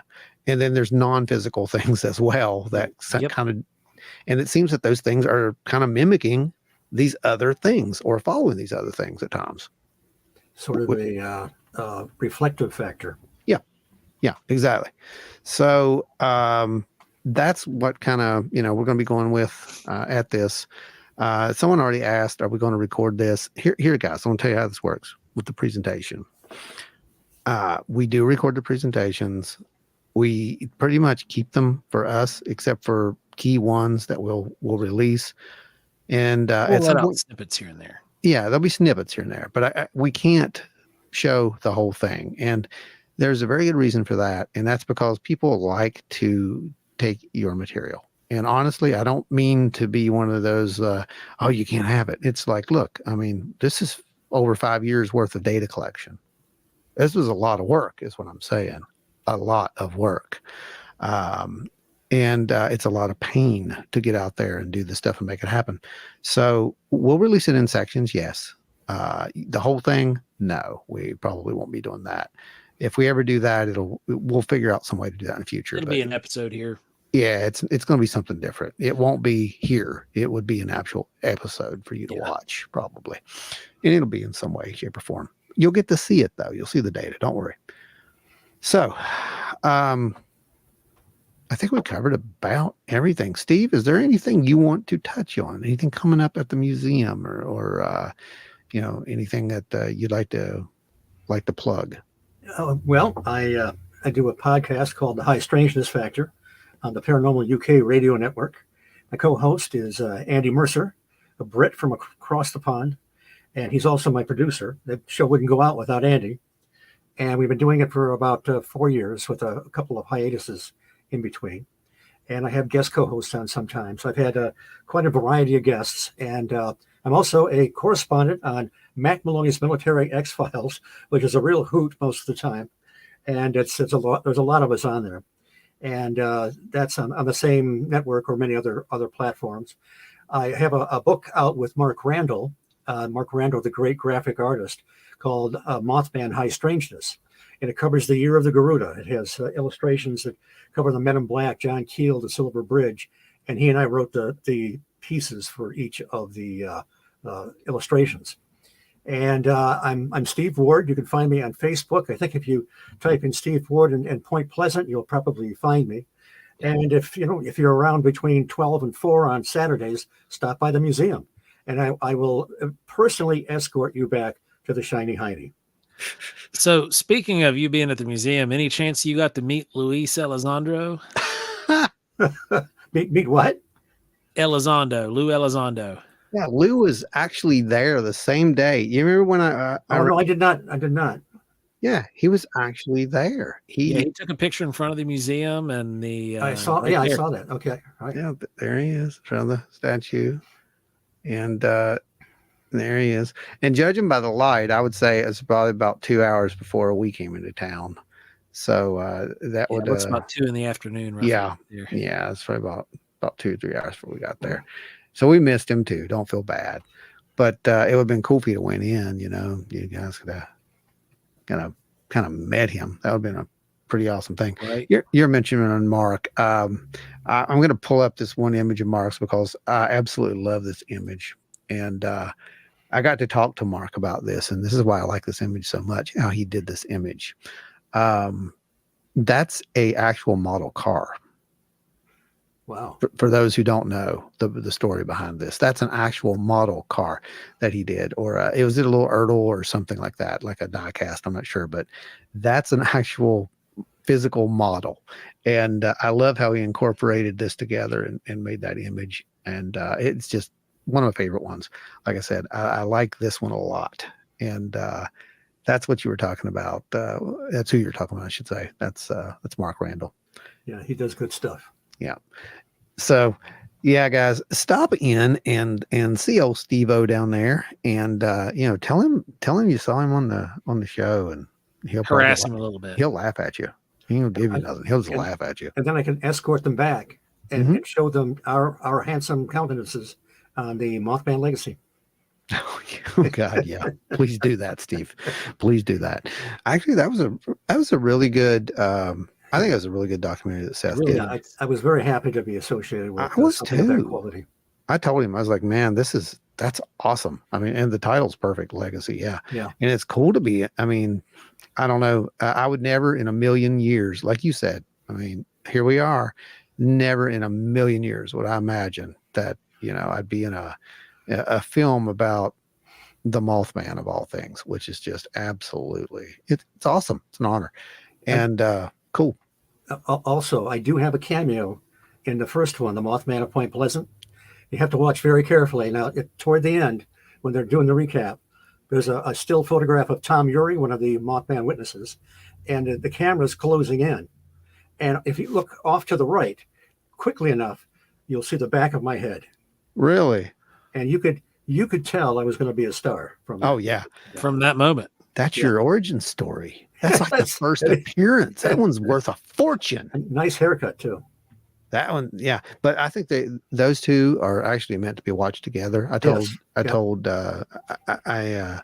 had that conversation with Seth and said, "Man, this is a true sequel. You really like where he turns the light off, and he turns the light back. It's like, man, that was brilliant. Right.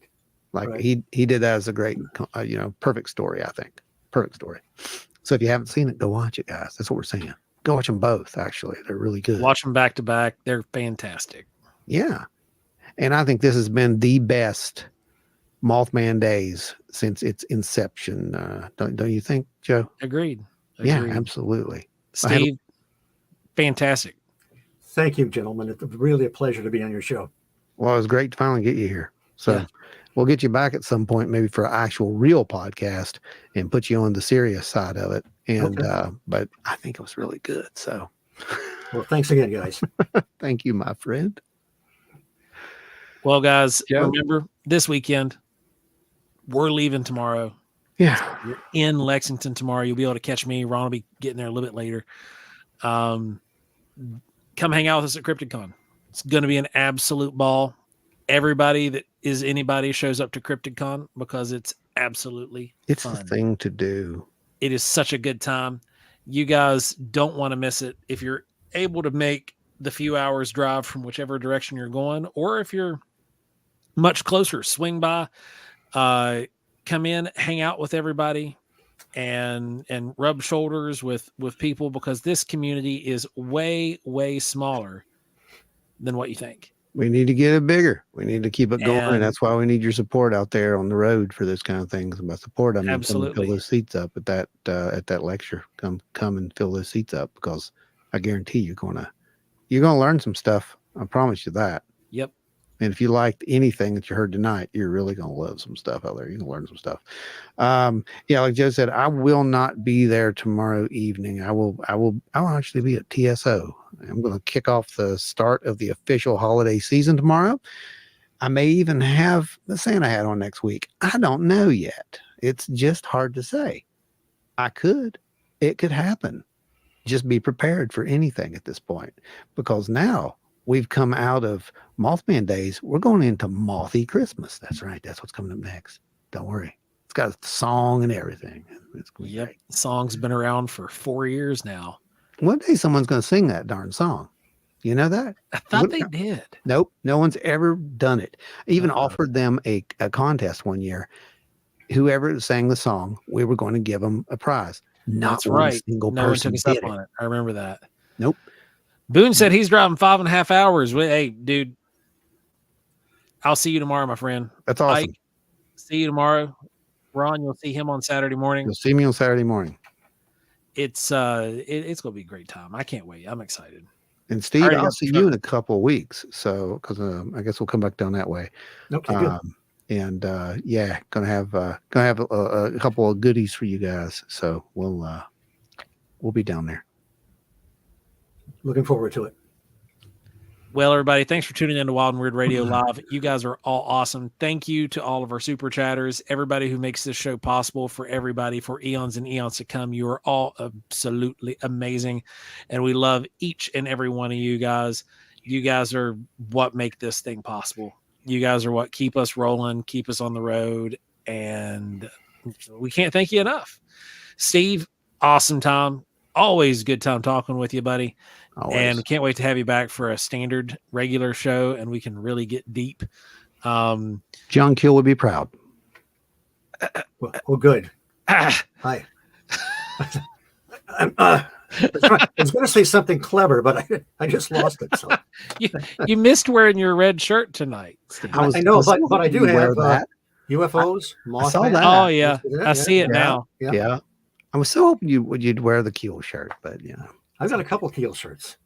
Oh, I don't Keel have for it. King, and what was the other? There was a running joke going on back then. They had buttons and stickers when Keel was around. Keel for King. So, do you have any of those, by the way? I don't. Oh, so folks, if you know anyone who has any of those stickers or any of those buttons in their attic somewhere, and it means nothing to you, take them down to the museum and make sure that our buddy Steve gets one, because that would just make his day. Y'all remember who was it? It was who was it? It was Agent Coulson in S.H.I.E.L.D. and the Avengers. How he always was enamored by Captain America. Yeah, right. Keel is Captain America to Steve. Just to let you guys know. Operation Trojan Horse is the book that turned my head, but I had to go into therapy for a while after I read it. And then I recovered and I read Jacques Vallée's Passport to Magonia. I was That'll back do in it. therapy again. So yes, that'll do it. And if you guys don't know what that is, I suggest you pick those up. Passport is mind blowing, and Both so of is those. this.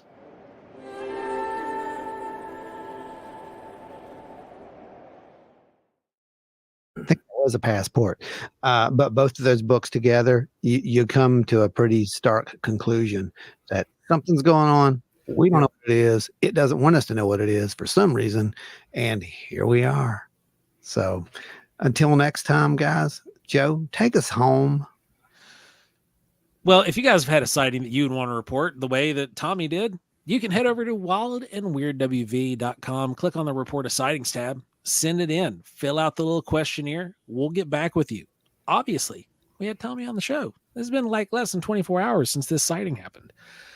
If you want to continue to support Wild and Weird Radio beyond watching us, share it. Tell some friends. Spread the word.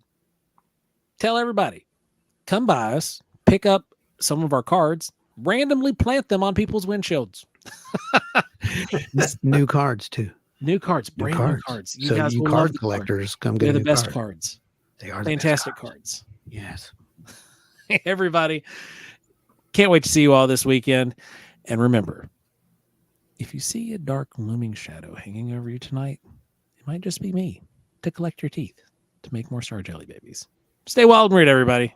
Oh, man. I don't even know what to say about that. That's just too weird.